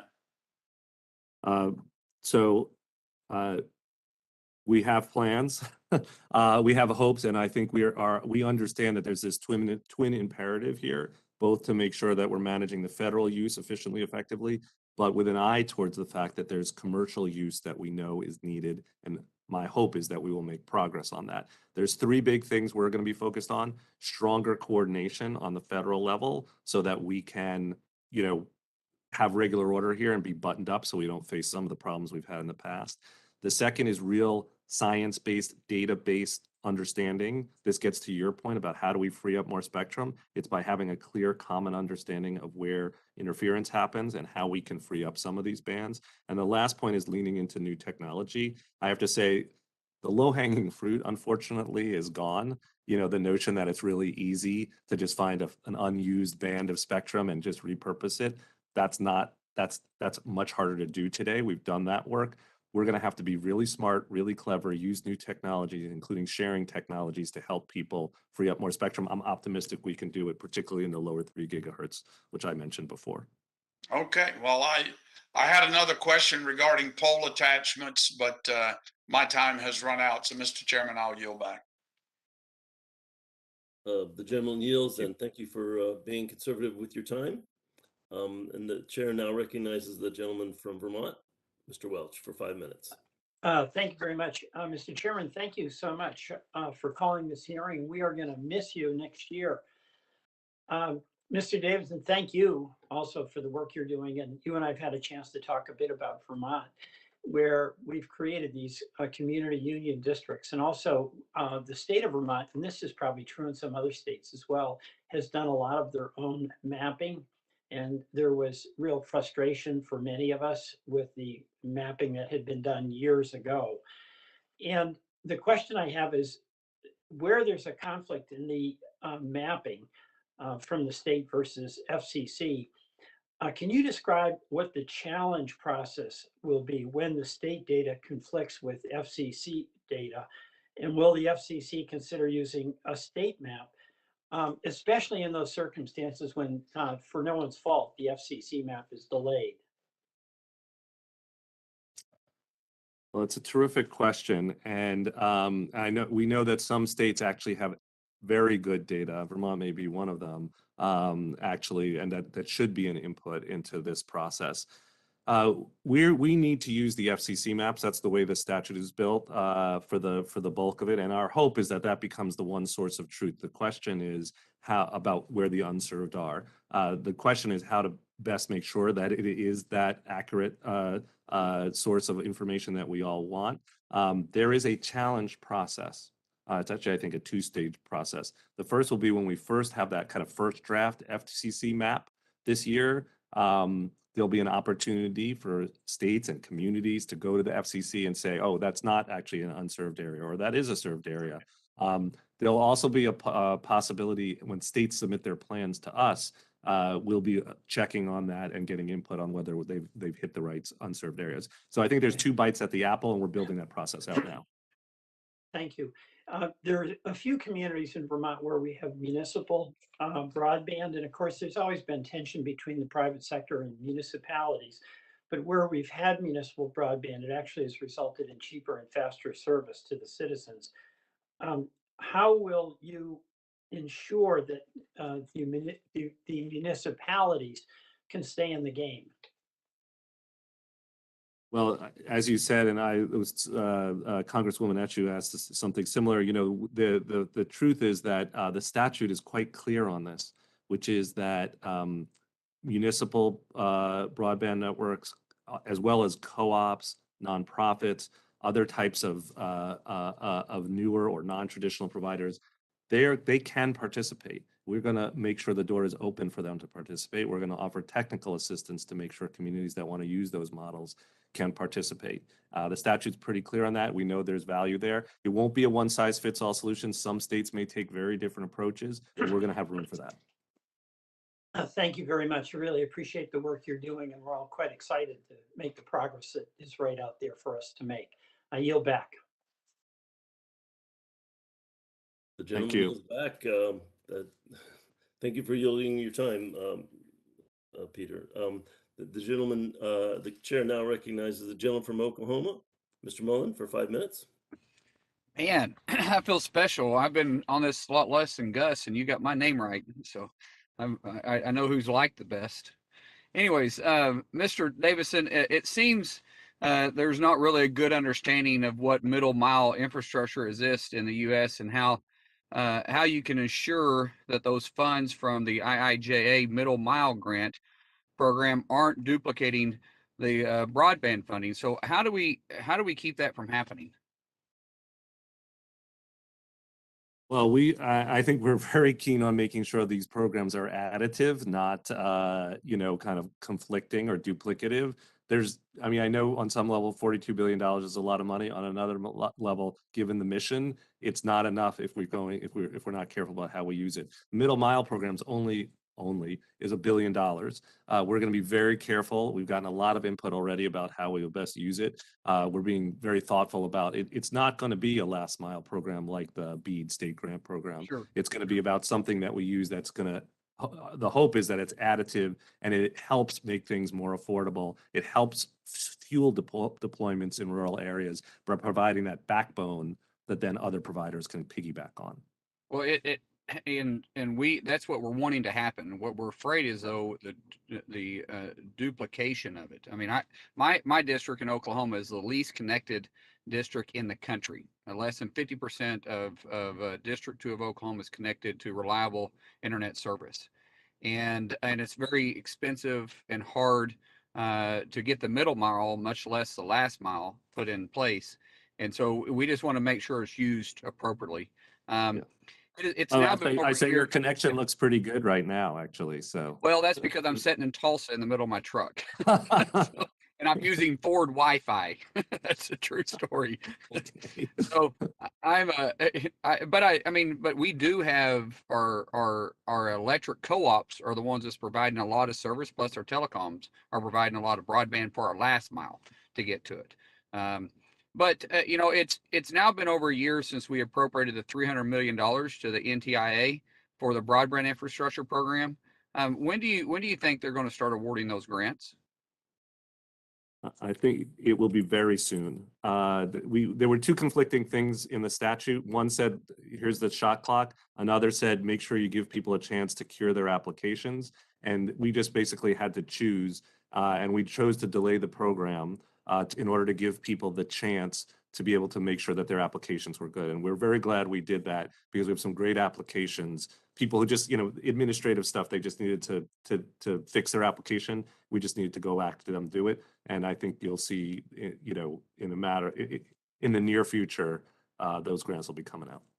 Right. My last question is the IIJA allows for 25% matching fund requirements to be met by other federal funding. How are we assuring that the first time applicants are financially viable to receive these awards? It's an important question. We've been talking about it. I think it needs to be done carefully to make sure that we are, being prudent with our money and make sure that the people who get it have viability. I think, the match is an important piece of that. We're looking at lots of different creative ways. It may be that the match in some cases, anyway, maybe too low, and maybe that becomes a piece of it too. But I would say the key thing here is that we know the match is important. We know financial viability of subgrantees is important. Ultimately, the states will decide how they're going to build their programs, but we are going to put some baseline rules in there, and particularly around oversight to make sure that we have viable programs and that people don't just disappear on us. We don't want that to happen. That's not going to serve anybody well. Thank you. Mr. Davidson, thank you so much for your time. And Chairman, I yield back. Well, the gentleman yields, and now the chair recognizes the gentleman from Oregon, Mr. Schrader, for 5 minutes. Thank you so much, Mr. Chair, and thank you, Mr. Assistant Secretary, for being here. We're all excited about the prospects out there, and I guess I'd just take a quick moment to give ourselves a pat on the back as the United States Congress approving a bipartisan infrastructure bill, man. I mean, this is a big deal. We agree to disagree on a lot of things. But frankly, when it comes to bread and butter issues, country comes together, Congress comes together, and we do this. A little bit of a shout out for, does the Democrats, does the Republicans, and made sure it got all the way to the finish line on the House side. But that's just the nature of legislation. And this is the broadband deployment here is just going to be absolutely transformational for everyone on this panel and everyone in this country, where we're finally, hopefully, all connected. We got 137,000 Oregonians without broadband access. That's totally unacceptable. Congress has made this historic investment and hoping that it actually gets dispersed in the timely manner. I think Mark Wayne's comments are very spot on, as have others. And just want to make sure folks know, what are going to be the impediments. You've alluded to a couple of them, the shot clock versus getting it out the door. We also have the mapping issue. And what is, the realistic timeline to make sure we get it out over.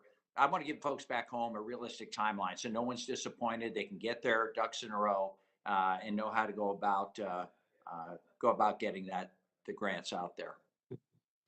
Well, it's a great question, Congressman, and I appreciated talking to you about some of these issues. The timeline, we are going to be moving forward aggressively against the timeline that's put forward in the statute. The key first date for us is in less than 90 days. By May 16th, we will be putting out our notice, or we call it our notice of funding opportunity, our NOFO, and that will be when the shot clock starts, or the starting gun goes off is a better way to say it. And right after that, states will be immediately able to apply for planning grants. Very simple, $5 million planning grants to every state and territory that wants them. We're going to make it really easy for them to get them. Planning is a key part of this, and so I'm really glad that Congress wisely included planning money for states. That will start things off right away. The key next thing is we're going to be looking for the maps, and the FCC is working on that. That is probably going to take till later in the year from what they've said. I think this summer, the FCC chairwoman has said the maps will start to be available. There'll be a challenge process, and then it'll be later in the year when states can really use those maps to get their allocations and start putting their plans in. So it is, the statute, the law that Congress put in was very careful. States have to put together plans. We're going to be approving those plans. It takes a little while before money will get, dirt will get shoveled.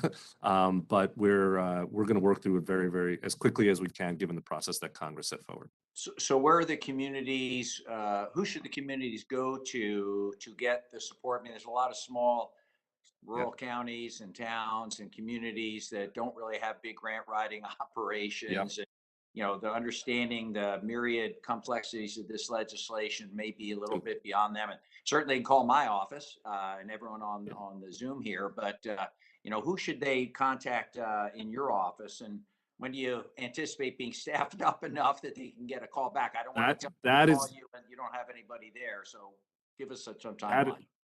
Probably the most important thing that we are doing right now is building out a big team of people who will be there to work with states and communities on getting access to these funds. And so we are going to have here a team of folks where there's a person dedicated to the state of Oregon. They're going to wake up every morning and think, how do I make Oregon succeed in these grant programs? There will be a person that you and the state government will know they can reach out to at NTIA, who will be their point person for these programs. And our hope is that, that you all will help us be an emissary to the states and communities.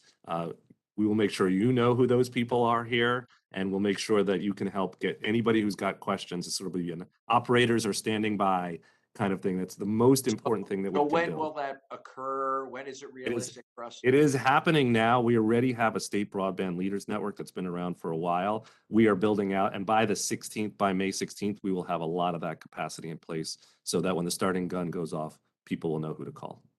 Excellent. Good luck. Thank you so very much. Thank you. Thank you. The gentleman yields back. The chair now recognizes the gentleman from Michigan, Mr. Wahlberg, for 5 minutes.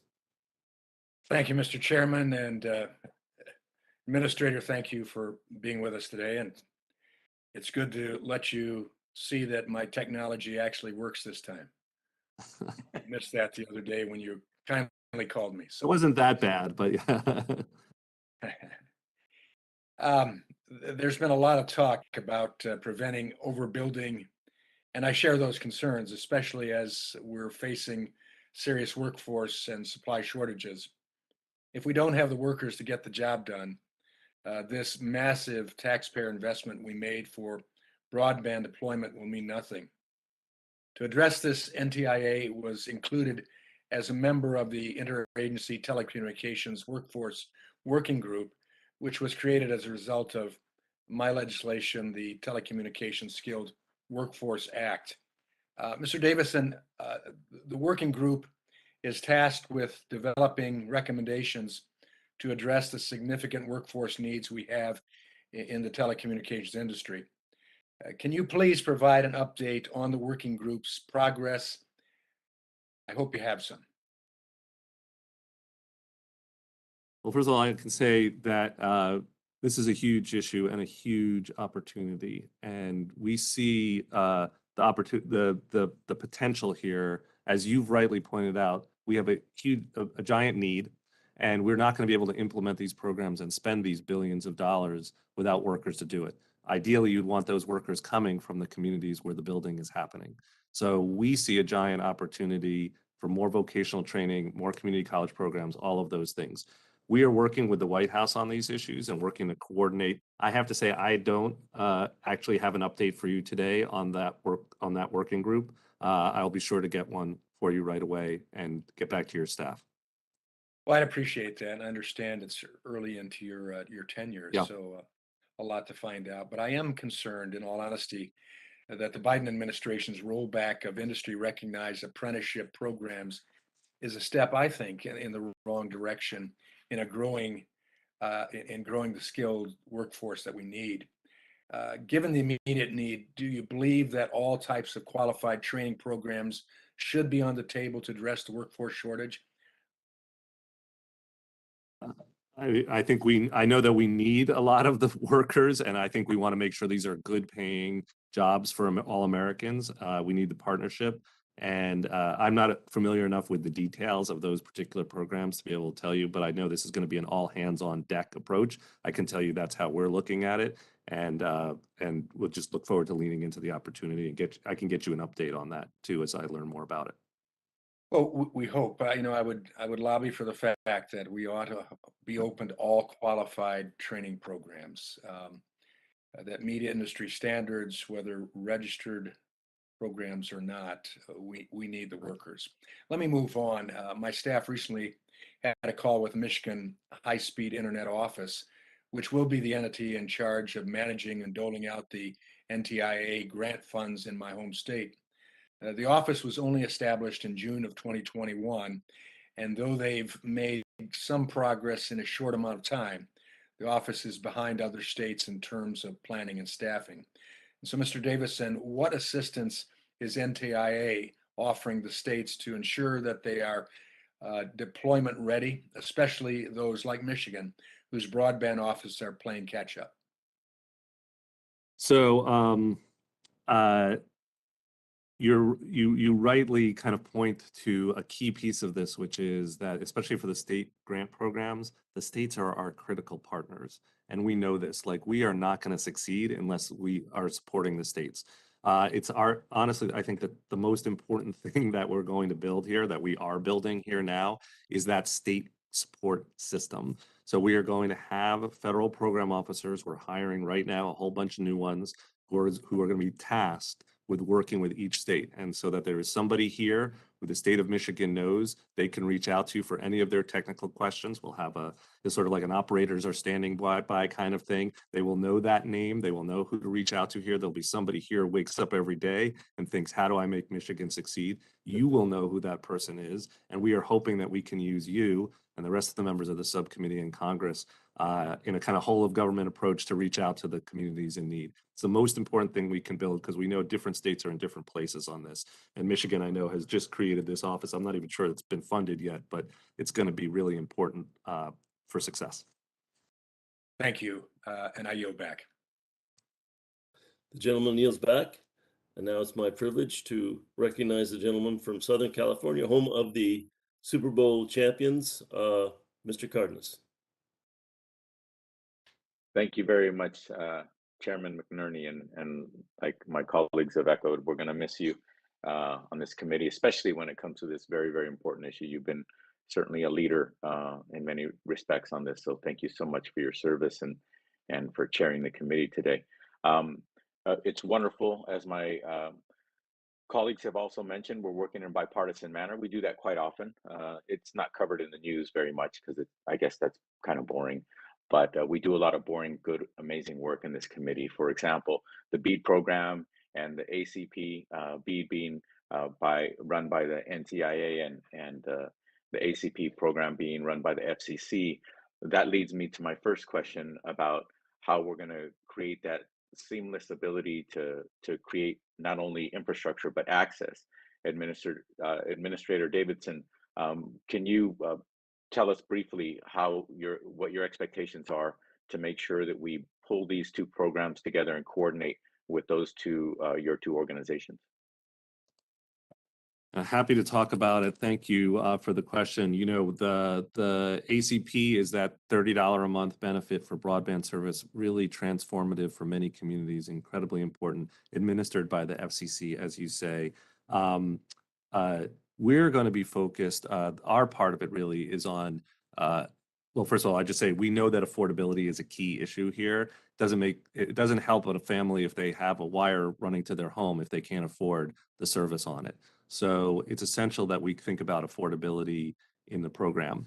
Fortunately, the law, the Bipartisan Infrastructure Law, as it was created, requires that those who receive grants from us have to include a low-cost option. And I think that will be a major driver of affordability in this grant program.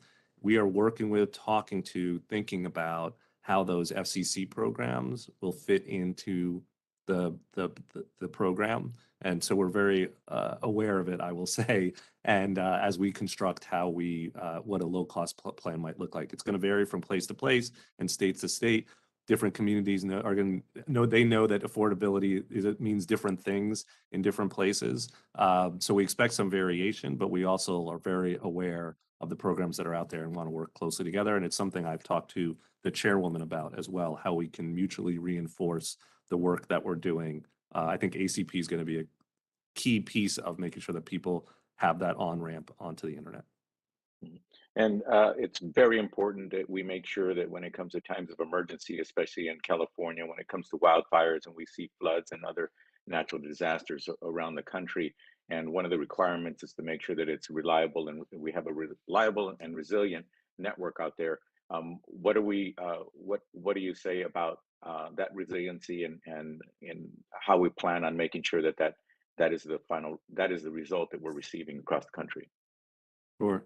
It's a very important piece of this. Our hope and our plan is to build out a broadband infrastructure that's not only fast and affordable, but also reliable and resilient. And as you say, that has become a huge issue for infrastructure, as we've seen in recent months and years.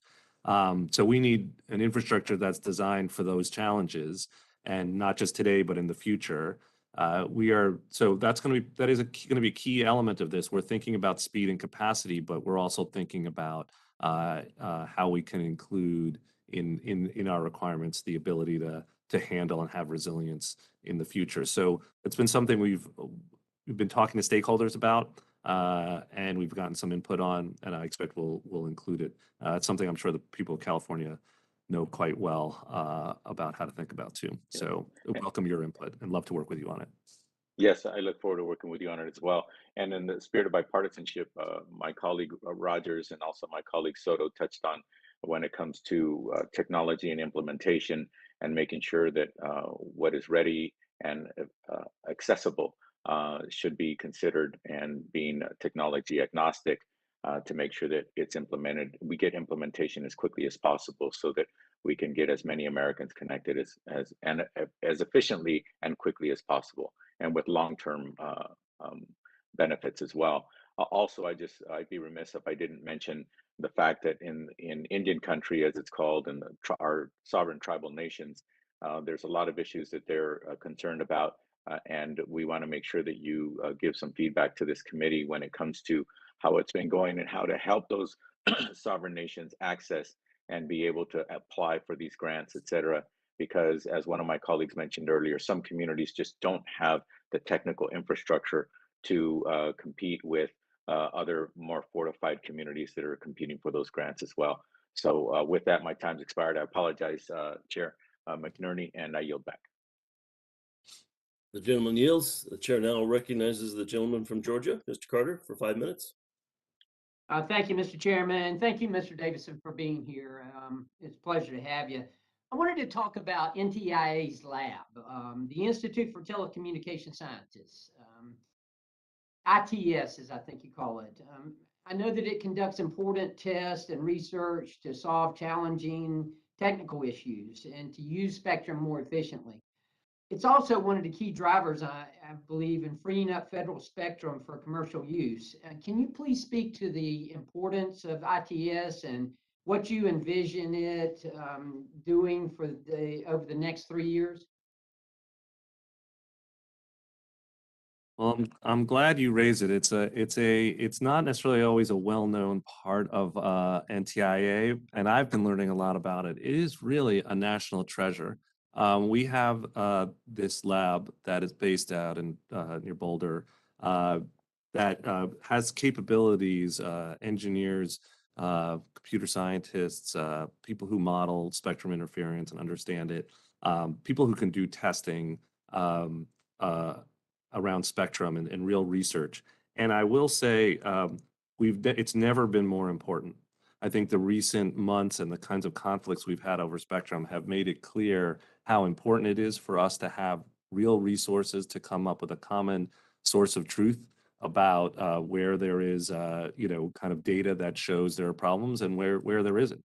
And so my hope is that we can really build up those capabilities both within the Spectrum team here in DC and also our lab out in Colorado to do that work. And just as a great example, are now embarking on a project with the Department of Defense, a 5G challenge, to look at how 5G deployment might affect their equipment. So just like the commercial aviation industry is interested, as you can imagine, the Defense Department's quite interested too. And we'll have to send you some pictures. We just did a great test where we had some of the military helicopters and equipment out at our testing facility, kind of seeing what the interference looks like with 5G. That's the kind of cutting edge work that we want to do, and I hope we will continue to do in the year to come.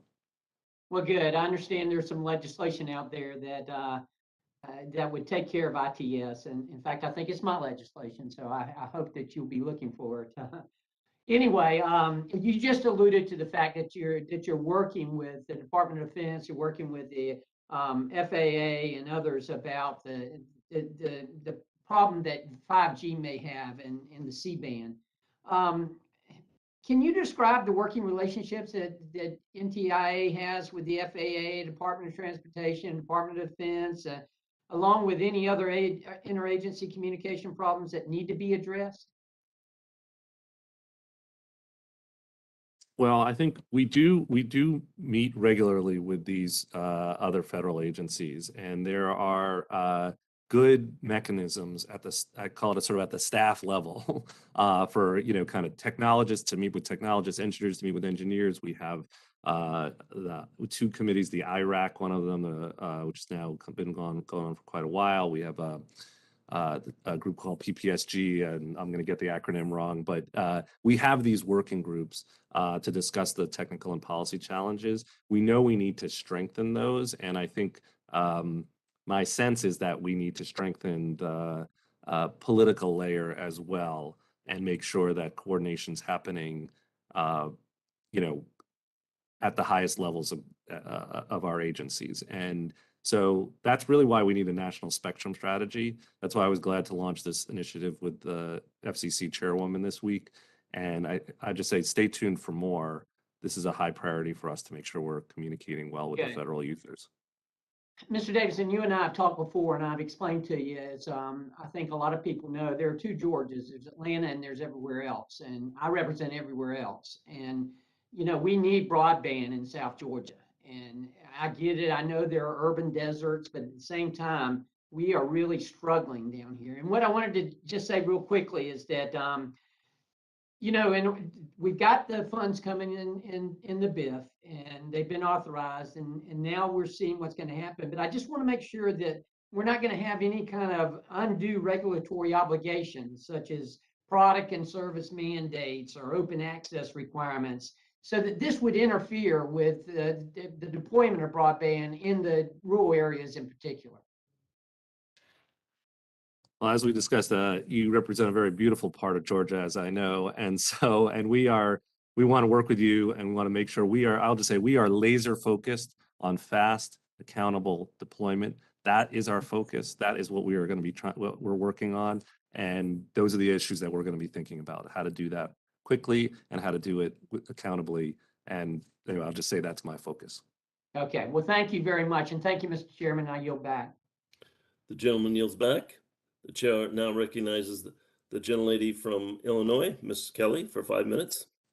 Thank you, Mr. Chair, and thank you for testifying today, Administrator Davidson. I know NTIA has been waiting a long time for a permanent leader in this position, and you have a lot on your plate. Last year, Congress made a once-in-a-generation investment in our nation's broadband infrastructure, and this is our chance, frankly, to build the digital divide, or to bridge the digital divide and lay the foundation for our nation's future. One of the bipartisan infrastructure law was a provision on requiring a low-cost broadband service option, and every state will be required to submit its definition for their low-cost option, and NTIA will have to approve their plan. This could mean we wind up with 50 different plans for what is considered low cost. At the same time, the FCC has been overseeing the Affordable Connectivity Program, which by statute defines the Affordable Connectivity benefit as a monthly discount for an eligible household applied to the actual amount charged to such household in an amount equal to such amount charged, but not more than $30, or if an internet service offering is provided to an eligible household on tribal land not more than $75. So how do you plan to approach the low-cost approval process? Also, the FCC program eligibility is based on income. Will all individuals be eligible to select the low-cost option for BEAD?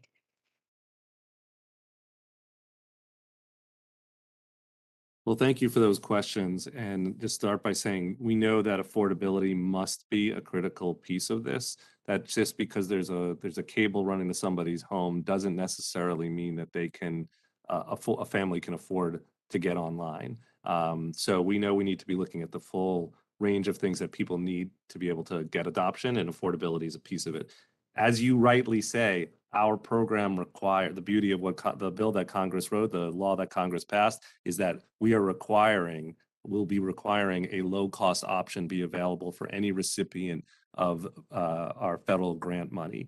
And so states will have to include a low-cost option. And that low-cost option, our expectation is it'll be available to those who meet the requirements. Anybody who is the recipient works for one of those grantees for one of those programs. We're working on the specifics of that, and we're very aware of the ACP program.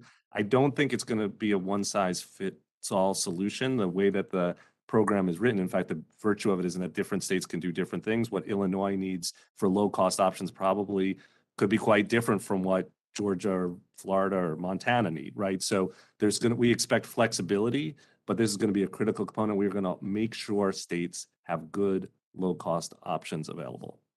Okay. In addition to affordability, access to high-speed internet and digital redlining have been issues that have held back many minority communities from fully engaging in the modern economy. The Bipartisan Infrastructure Law creates a process to address digital discrimination and prohibit deployment discrimination. I know this is something important to you. Can you explain how BEAD funds will help address the issues that we so frequently seen when it comes to digital redlining? It is an extremely important issue, and digital redlining is something we can't tolerate in this program. I will note that the FCC, I believe the FCC was actually tasked at looking at this at this very issue in the Bipartisan Infrastructure Law. We are working with them as we move forward in our programs to get their benefit of their thinking and their work as well. I know that as we've talked to mayors and community leaders, I've spoken to a group of mayors, we know that there are locations that lack physical access to broadband and that are truly unserved. And so it's going to be, I think our belief is that we should be, BEAD, the state grant program, the BEAD funding is for all unserved locations. And we do believe that there are, and we will be watching to see if there are, in fact, I think we truly believe there are, as you know, unserved locations in many different places in America, including in urban areas. And so we are going to make sure that our BEAD funding is available there. Thank you so much, and I wish you the best of luck. Thank you. The gentlelady yields back. I request unanimous consent to enter the following into the record. Letter from WISPA to Chairman Doyle and Ranking Member Latta. Letter from the U.S. Chamber of Commerce to Chairman Doyle and Ranking Member Latta in support of NTIA's new broadband programs under the Infrastructure Investment and Jobs Act. Letter from Connect Americans Now, CAN, to Administrator Davidson. Letter from NextLink to Chairman Pallone, Ranking Member Rogers, Subcommittee Chair Doyle, Ranking Member Latta. Letter from Ranking Member Rogers, Comer, Granger, and Fox to the U.S. Department of Education Secretary Cardona. Letter from Ranking Member Rogers, Comer, Granger to Federal Communication Chair Rosenworcel. Letter from Ranking Member Rogers, Gomer, and Granger to National Telecommunications and Information Agency Acting Secretary Romali. Letter from Ranking Member Rogers, Gomer, and Granger to the Department of Treasury Secretary Yellen. Letter from Ranking Member Rogers, Gomer, Granger, and Thompson to the U.S. Department of Agriculture Secretary Vilsack and Undersecretary of Agriculture for Rural Development, Torres Small. Without objection, so ordered. The chair now recognizes the gentleman from South Carolina, Mr. Duncan, for 5 minutes. Mr. Chairman, thank you. And I concur with a lot of others. You will be missed on the committee. I've enjoyed working with you during my short time here. Administrator Davidson, I represent a very rural area, as many of the congressmen that have come before me have said. I'm concerned about the aspect of overbuilding in urban areas at the expense of not building out the much needed infrastructure in rural areas. Industry has available matching funds, and investing in rural areas is a great leverage of these private sector funds. What can you say about NTIA's commitment to ensure these rural areas across the nation aren't left out as money is spent in urban areas where the need isn't as great due to existing systems? Well, thank you for the question, sir. And I'd say that the statute is quite clear on this to us, unserved first. And that's how we are going to be approaching it. The statute lays out a clear framework for us to define unserved, right? People who don't have the speeds that are defined in the statute. It lays out a framework for how we're supposed to approach it, again, with the unserved first. And that's going to be our approach. And I do believe, we believe that most perhaps of probably of the unserved are going to be in those rural areas where there hasn't been access. You heard me just, if you were listening, I don't know if you were listening, but I just spoke with Representative Kelly about it. Of course, we will find the unserved wherever they are, but that's going to be our focus. And so I'll just say that in our view, my view, the statute's very clear, and the unserved will be the people we look to make sure states are Thank you for served. that answer. The IIJA states very clearly that NTIA shall not engage in rate regulation related to the broadband grant program generally and the low-cost option in particular. Talked a lot about the underserved and those that can't afford it, and the affordable option. Will you confirm for us here today, as other administrators have done, that you will abide by the statute and not regulate broadband rates directly or indirectly as part of your work on the broadband grant program? I can confirm that the statute says is clear that we are not going to be engaged in rate regulation, and we will follow the statute. Thank you. We are served by both the big Verizons, AT&Ts, but we also have electric cooperatives and telephone cooperatives. How do you envision working with the cooperatives to assist in this build out and meeting the underserved across the nation? So, we see an all of the above approach to making sure we can meet the mission here. If we're really going to serve all Americans, if we're going to make sure that all the unserved are reached, it is going to take a lot of different actors to do those build outs. The statute is very clear that all are welcome, and that we see a role for co-ops. I expect, we're hopeful that we'll have a lot of new entrants, non-traditional players. Will put careful standards in place to make sure that everybody's held accountable for the money they receive. But our hope is that we'll be building these plans, and the states will build these plans. The states are going to actually be building out doing the granting that welcome an all of the above approach to how we tackle the problem. You mentioned a lot about training and education for folks in the technology sector, but also in the construction and build out. Are any of these grants slated for technical colleges across the country? I don't think there's anything that's earmarked. I could be wrong, but I think that we expect that in some settings they could well be used. And I'd also know we were administering several different programs here, but particularly for example, the digital equity program funds could certainly be used for workforce development. We're taking comments through this RFC, this request for comments that we've asked for, to think about how workforce development could be funded through the programs. I don't have a direct answer. We haven't made those decisions yet, but I will just say, you hit on it. Workforce is a giant opportunity and also a problem if we don't address it, but it's a big opportunity. We want to make sure we get to it in the programs. Can I ask your office to keep my office informed as to that Absolutely. aspect, and that is the technical training and workforce development? We would welcome a chance to work with you on it, get your ideas on it. We'll absolutely keep you up to speed as we think about it. Awesome. With that, Mr. Chairman, I yield back. The gentleman yields back. The chair now recognizes the gentlelady from Texas, Ms. Fletcher, for 5 minutes. Thank you, Mr. Chairman, and thank you, Ranking Member Latta, for convening today's hearing on the NTIA and its role in administering significant broadband funding to expand access and affordability and bridge the digital divide, as we've been discussing this morning.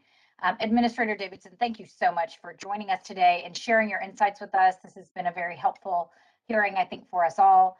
As many of my colleagues have noted, the Infrastructure Investment and Jobs Act provides $65 billion for broadband programs, including more than $40 billion for broadband equity, access, and deployment programs, sending the money to states to close the availability gap in their communities.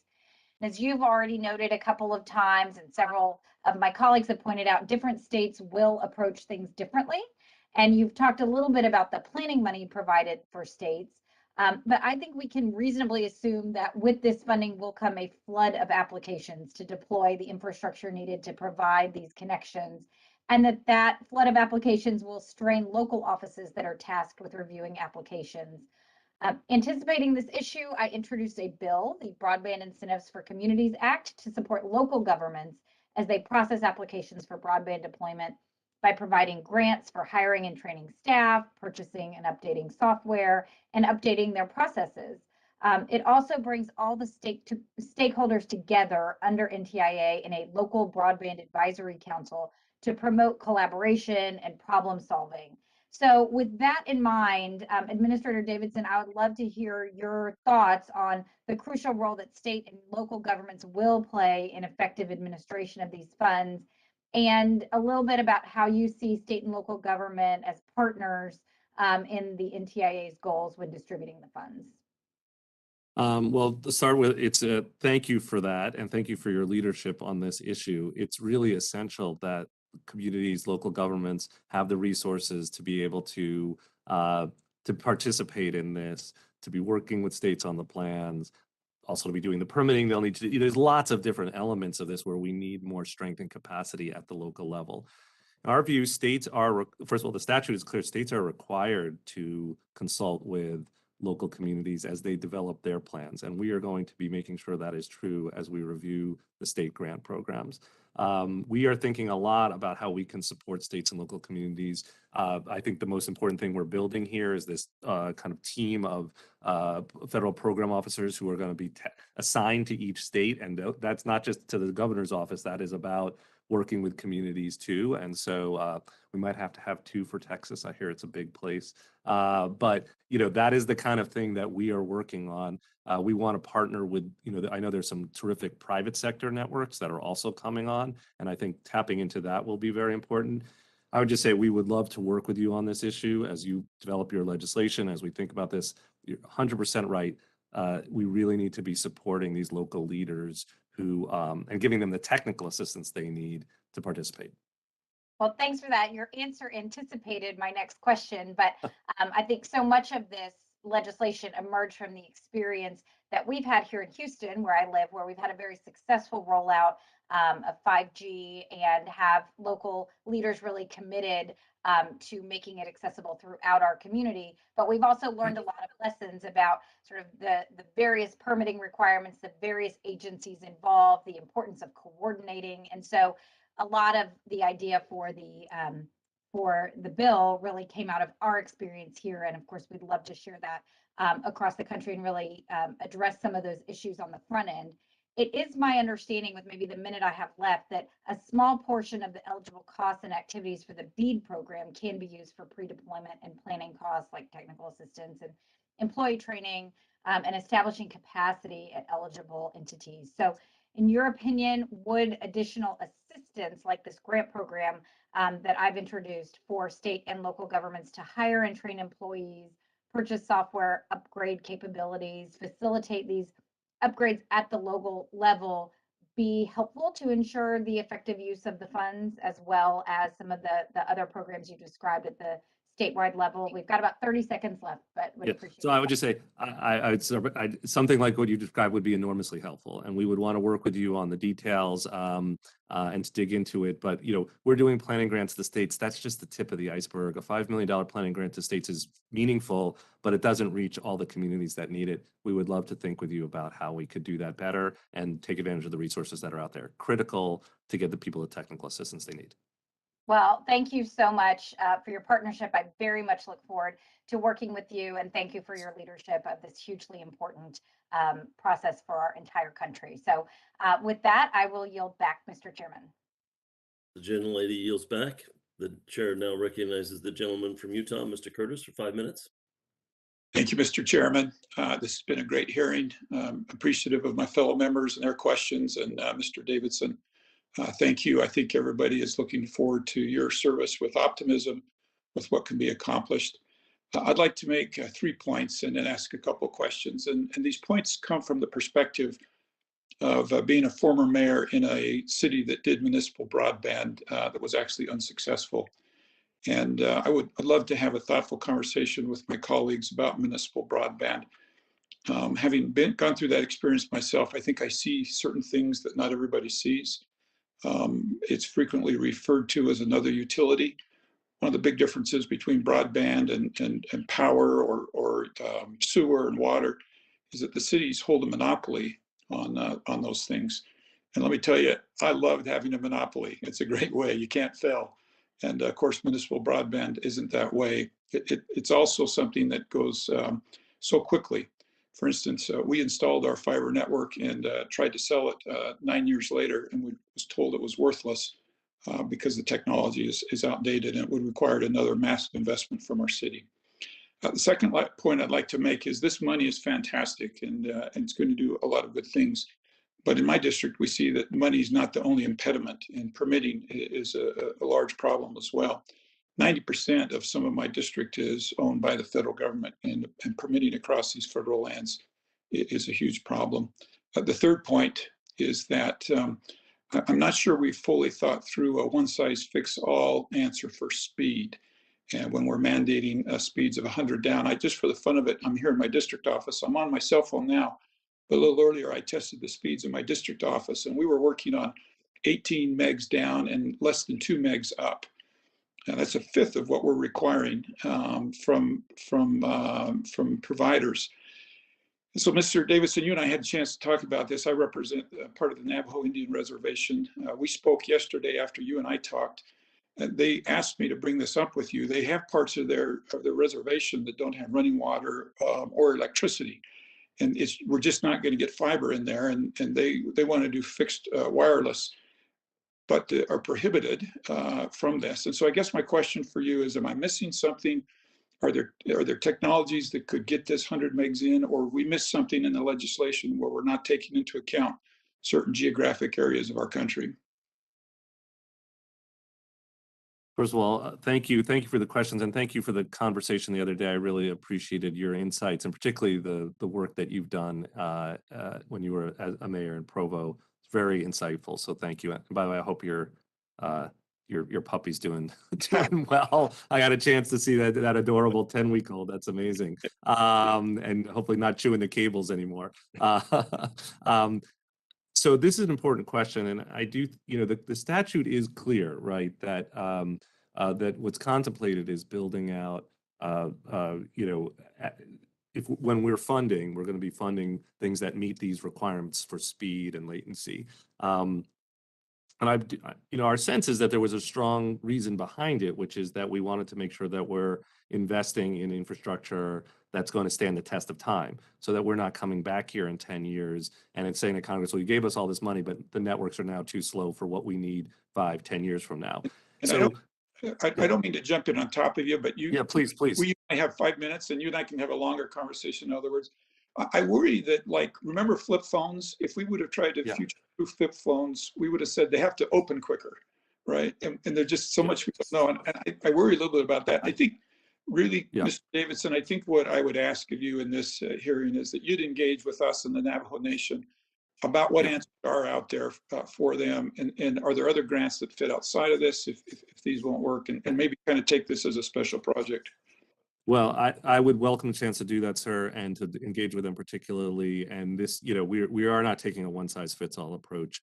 I do think there are other solutions, some of which may meet it, but we need to learn from the examples you have for us. And so we'd be very open to doing that. So thank you.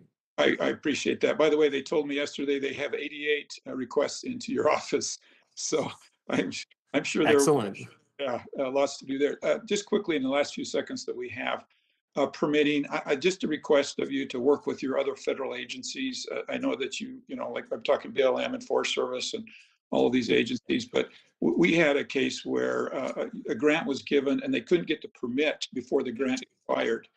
And of course, that's a terrible thing to have happen. So just would hope we can work with you on permitting and getting some speeds there. I'll just say, absolutely, we would welcome that. We know that permitting is an issue. You gave that very good example to me the other day, and it stuck with me. And we would love to talk to you more about and working with the other federal agencies to streamline Dig Ones, all of those things. Good. I'm sorry we're out of time, Mr. Chairman. I yield back. Thank you. The gentleman yields. We're now moving on to the members who have waved on, and I appreciate your patience in waiting your turn. The first, it will be the gentleman from New York, Mr. Tonko. You're recognized for 5 minutes. Thank you, Mr. Chair, and thank you, Chairman McNary, for the great professionalism and intellect that you bring to the committee. We're going to miss that. And I thank Chairman Doyle, Chairman Pallone, Ranking Member Latta, and Ranking Member Rogers for allowing me to wave on to this subcommittee hearing today.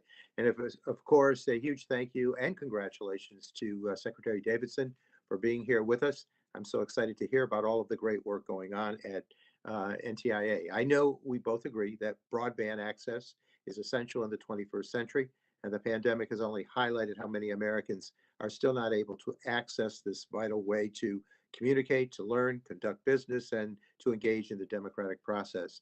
For years, I've heard from my constituents in the capital region of New York about their worries from lack of access to telemedicine, to concerns about isolated seniors, to small businesses unable to process electronic payments online, to students and teachers unable to connect.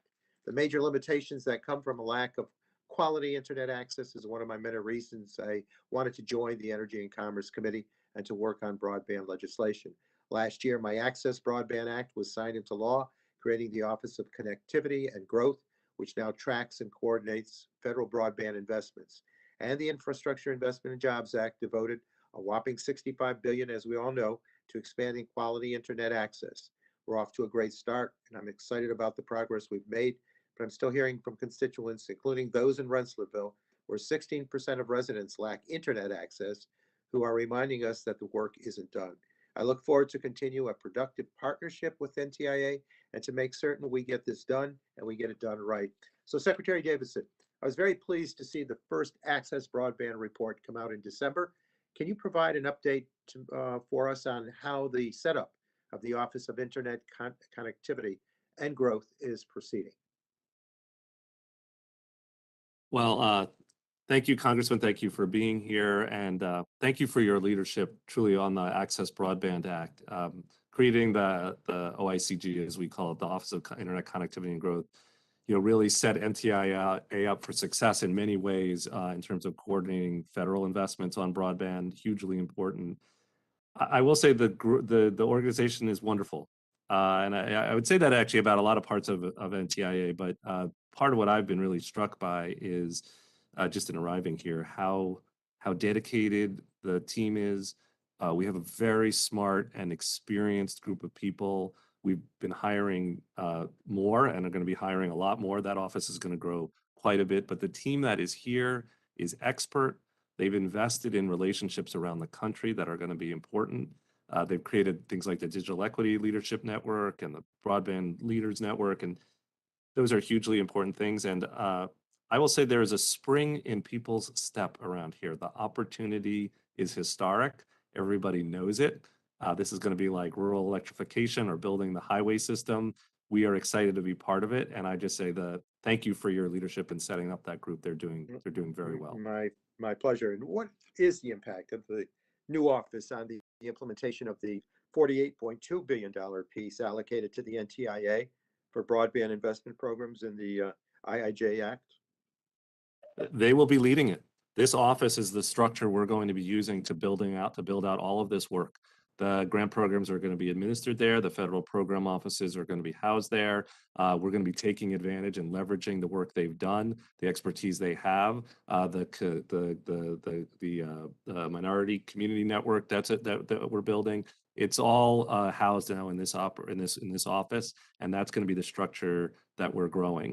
There'll be a lot of other parts of NTIA that help along the way because there's a lot of work to be done. But that's going to be our set of leaders. And like I say, I think we know this is a once in a generation, maybe once in a lifetime opportunity for those who've been working in this space. So it's a great office, and it's going to grow quite a bit. And I'm committed to continuing to support and push for increased broadband access.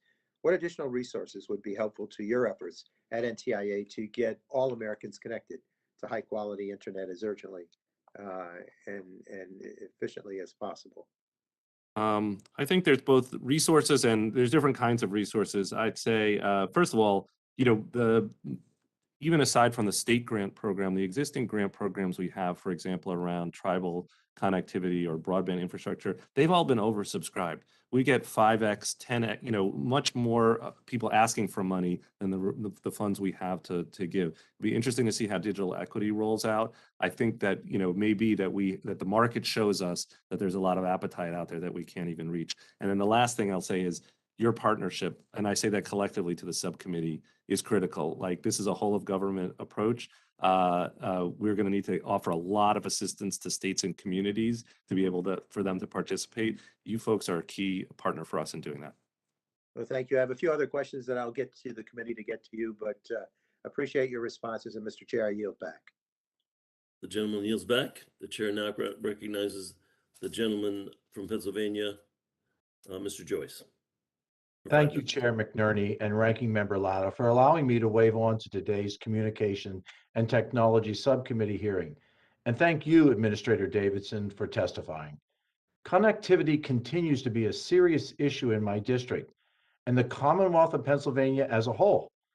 Nearly 800,000 Pennsylvanians go without fast, reliable broadband, including 500,000 of them, more than 500,000 of them living in rural communities throughout Pennsylvania.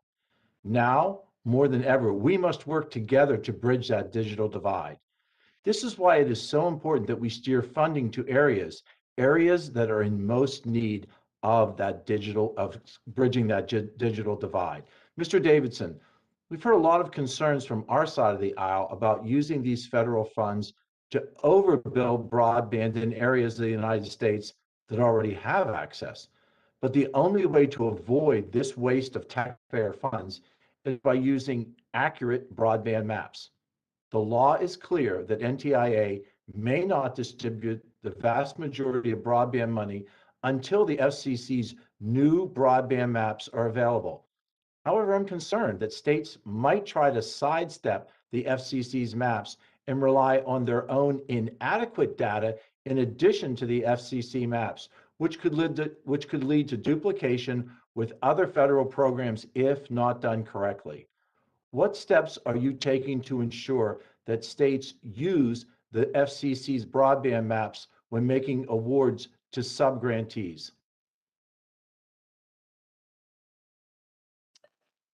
Well, thank you for the question, and I will say, first of all, we strongly believe that the maps are critical here to make sure good maps are critical here to make sure that we're following the purpose of the statute to serve the unserved first, and then follow the rest of it.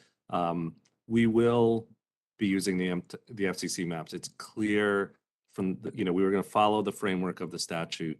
The FCC maps are going to be the source of information for how we allocate funds, how states build out their plans, and we're going to, like I say, we're just going to follow what the statute says, follow the framework in the statute to do that. And I think and to work with different states and Commonwealth, like the Commonwealth of Pennsylvania, to build out their broadband offices and be able to follow what the maps tell us. And thank you for addressing that, because the accountability of following the FCC maps, I think, is so important in rolling this out in an equitable fashion. Several commenters for the BEAD program raised concerns about how to practically implement quote, Buy American provisions, given the complexity of sourcing of broadband components. Mr. Davidson, do you intend for NTIA to seek a waiver from the Office of Management and Budget for this requirement to ensure that broadband funding can actually be deployed in a timely fashion? I don't know the answer. We are looking at those issues very carefully. I will say that it's quite clear, that we have a strong desire within the administration, I think all of us do. There's a clear reason we had those Buy American provisions, which is that we want the vast majority of these monies to be spent with American companies and American workers. We want to promote the workforce. We want to create jobs. We want to build up our manufacturing center. So that is capability. So that is absolutely the goal here. We also do know that there are real challenges in the telecommunications sector. We're trying to understand those better. We've gotten comments in our outreach, in our request for comments on this topic, and we're going to be looking at it. There has to be a high bar, and we have to be very smart about and very tailored about any waivers that we give.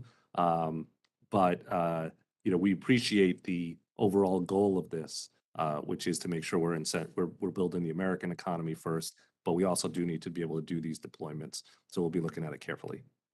And I appreciate your understanding, because I also am concerned that we need to keep that Buy American clause. But you stated earlier that we need fast, timely, and accountable implementation of this. And I think that those waivers need to be considered and discussed in advance. Do you agree with that? I do agree with that. We need to be fast, timely, and very careful here. Agreed. And like I said, there'll be a very high bar for any waivers. Thank you, Mr. Chairman, for allowing me to waive on, and thank you for holding this hearing today. The gentleman yields.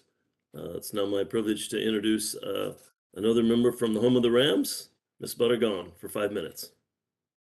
Thank you, Mr. Chairman. Thank you for that recognition. We're still celebrating here in Los Angeles, the Super Bowl win. And thank you for the opportunity to join this hearing today. I wanted to be on because the issue of broadband is such a critical issue. Broadband connection is a fundamental to access essential services, job applications, medical support, telehealth, and education, among others. And the infrastructure bill Democrats fought for will make the transformational investment, as people have mentioned today, of $65 billion in broadband access, affordability, and adoption to bridge the digital divide. In Los Angeles County alone, where my congressional district exists, over 365,000 houses remain unconnected. Furthermore, the areas where more than 20% of households lack broadband service are largely communities of color, where both the household income is less than $50,000 per year. And Administrator, it's great to hear you today talk about affordability issues, as some of the other members have spoken about. I want to ask about broadband for the homeless. So, Mr. Administrator, in my district and across the nation, we need to ensure that everyone, regardless of income, can participate in our digital society. That includes the more than 580,000 people experiencing homelessness in our country. Does the NTIA have any plans to direct broadband infrastructure funds to people without homes or that reside in interim and permanent housing sites? Thank you for that question. And I will say, we have been thinking quite a bit about how we can use these programs, again, beyond access alone. We have the big state grant program that is highly focused on access or has major affordability elements to it. We are administering these other programs that I think are going to be extremely important in addressing the issues that you've spoken about. We know that, again, access alone is not enough. If there's a wire, but a family can't or a person can't afford to get online, that doesn't help. If they can afford to get online, but they don't have a device, as you just indicated, then the connection doesn't do them any good. If they have a device and they don't know what to do when they get online, that's a problem. So there are real issues around literacy and education. So we're thinking about all of that. And particularly as we are structuring this digital equity grant program, I think there will be real opportunities for states and communities to use that and access those funds for the kinds of things that you're talking about. We also really believe that this is, it's an essential piece of work for people to act. I mean, adoption and being able to get online is essential to access to telehealth, mental health resources. It's a way to reach tough populations. So I would just say we are committed to thinking about these issues. We've asked for comments and we've gotten some comments that touch on this. I don't have an answer for you about the homeless population specifically, but we would love to continue the conversation with you, understand your experiences with it, and work with your office on it. Great, thank you. Administrator Davidson, the infrastructure law addresses the practice of digital redlining, something one of my colleagues touched upon.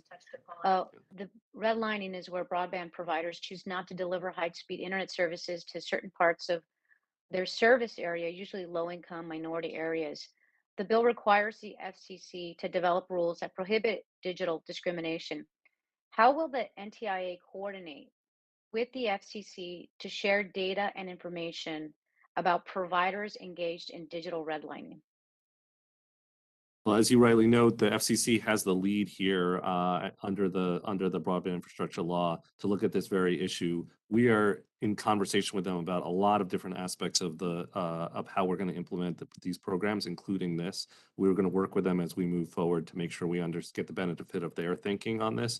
I just say it's really critical that we can use the state grant funding to connect these locations, the unserved, the people who've been left out or been the subject of redlining, those folks, wherever they are, not just in rural areas, in urban areas, in suburban areas, we will be looking to serve them all and to benefit from from what the FCC finds in their work. Right, and with respect to that, just a quick follow-up in my last 10 seconds here. How will the NTIA address funding to a provider that has been found to have engaged in digital redlining? That's something we really need to investigate. I don't have an answer for you today. I will say it's a great question, and I'll be interested in what the FCC comes up with. We are working with them really closely, sharing data, sharing information. This could easily be something else that we share with them. So thank you for raising it, and I'd be happy to get back to you on that. Thank you, Mr. Administrator. And with that, thank you, Mr. Chairman. I yield back. The gentlelady yields. I would like to thank you, Administrator Davidson, for your participation today. You're clearly committed and you have the enthusiasm and the capabilities. So we really look forward to seeing the results of this investment. And I want to say, as a matter of personal privilege, this has been an honor to chair the committee tonight, this afternoon. And it's exactly what we should be doing in Congress. We're working together. My colleague from Oregon mentioned that. This is what it's supposed to be. We're supposed to be working together. And every question today was productive. I think we've got a lot of answers, and we're going to look forward to continuing oversight. I want to remind members that pursuant to committee rules, they have 10 business days to submit additional questions for the record to be answered by the witness who has appeared. I ask the witness to respond promptly to any questions you may receive. At this time, Mr. Chair. Yes. Yep, it's Bob Lau. Hey, I just want to thank you very much for today's hearing. I also thank the administrator for being with us. I also thank him for reaching out to talk to the members prior to the hearing. I think it's very, very productive. Look forward to working with you. And as always, from my good friend from California, it's always great working with you. So we're going to miss you in the future, but we still got you to the end of the year. So thank you very much, Mr. Chairman. I yield back. Thank you, Bob. Administrator, do you have any final words? I would just say thank you. My first oversight hearing. I'm sure it will not be my last. And I will say I know it's a critical part of our system. I'm glad to be here today. I look forward to and I've really appreciated the conversation. And we've got some homework assignments here. I've got some questions I know we need to follow up on. But I've really appreciated the thought, and I would just say I really mean it. We want to partner with you all. This is a huge historic opportunity, and it's gonna require all of us working together to get it done. So thank you. Thank you. At this time, the committee is adjourned.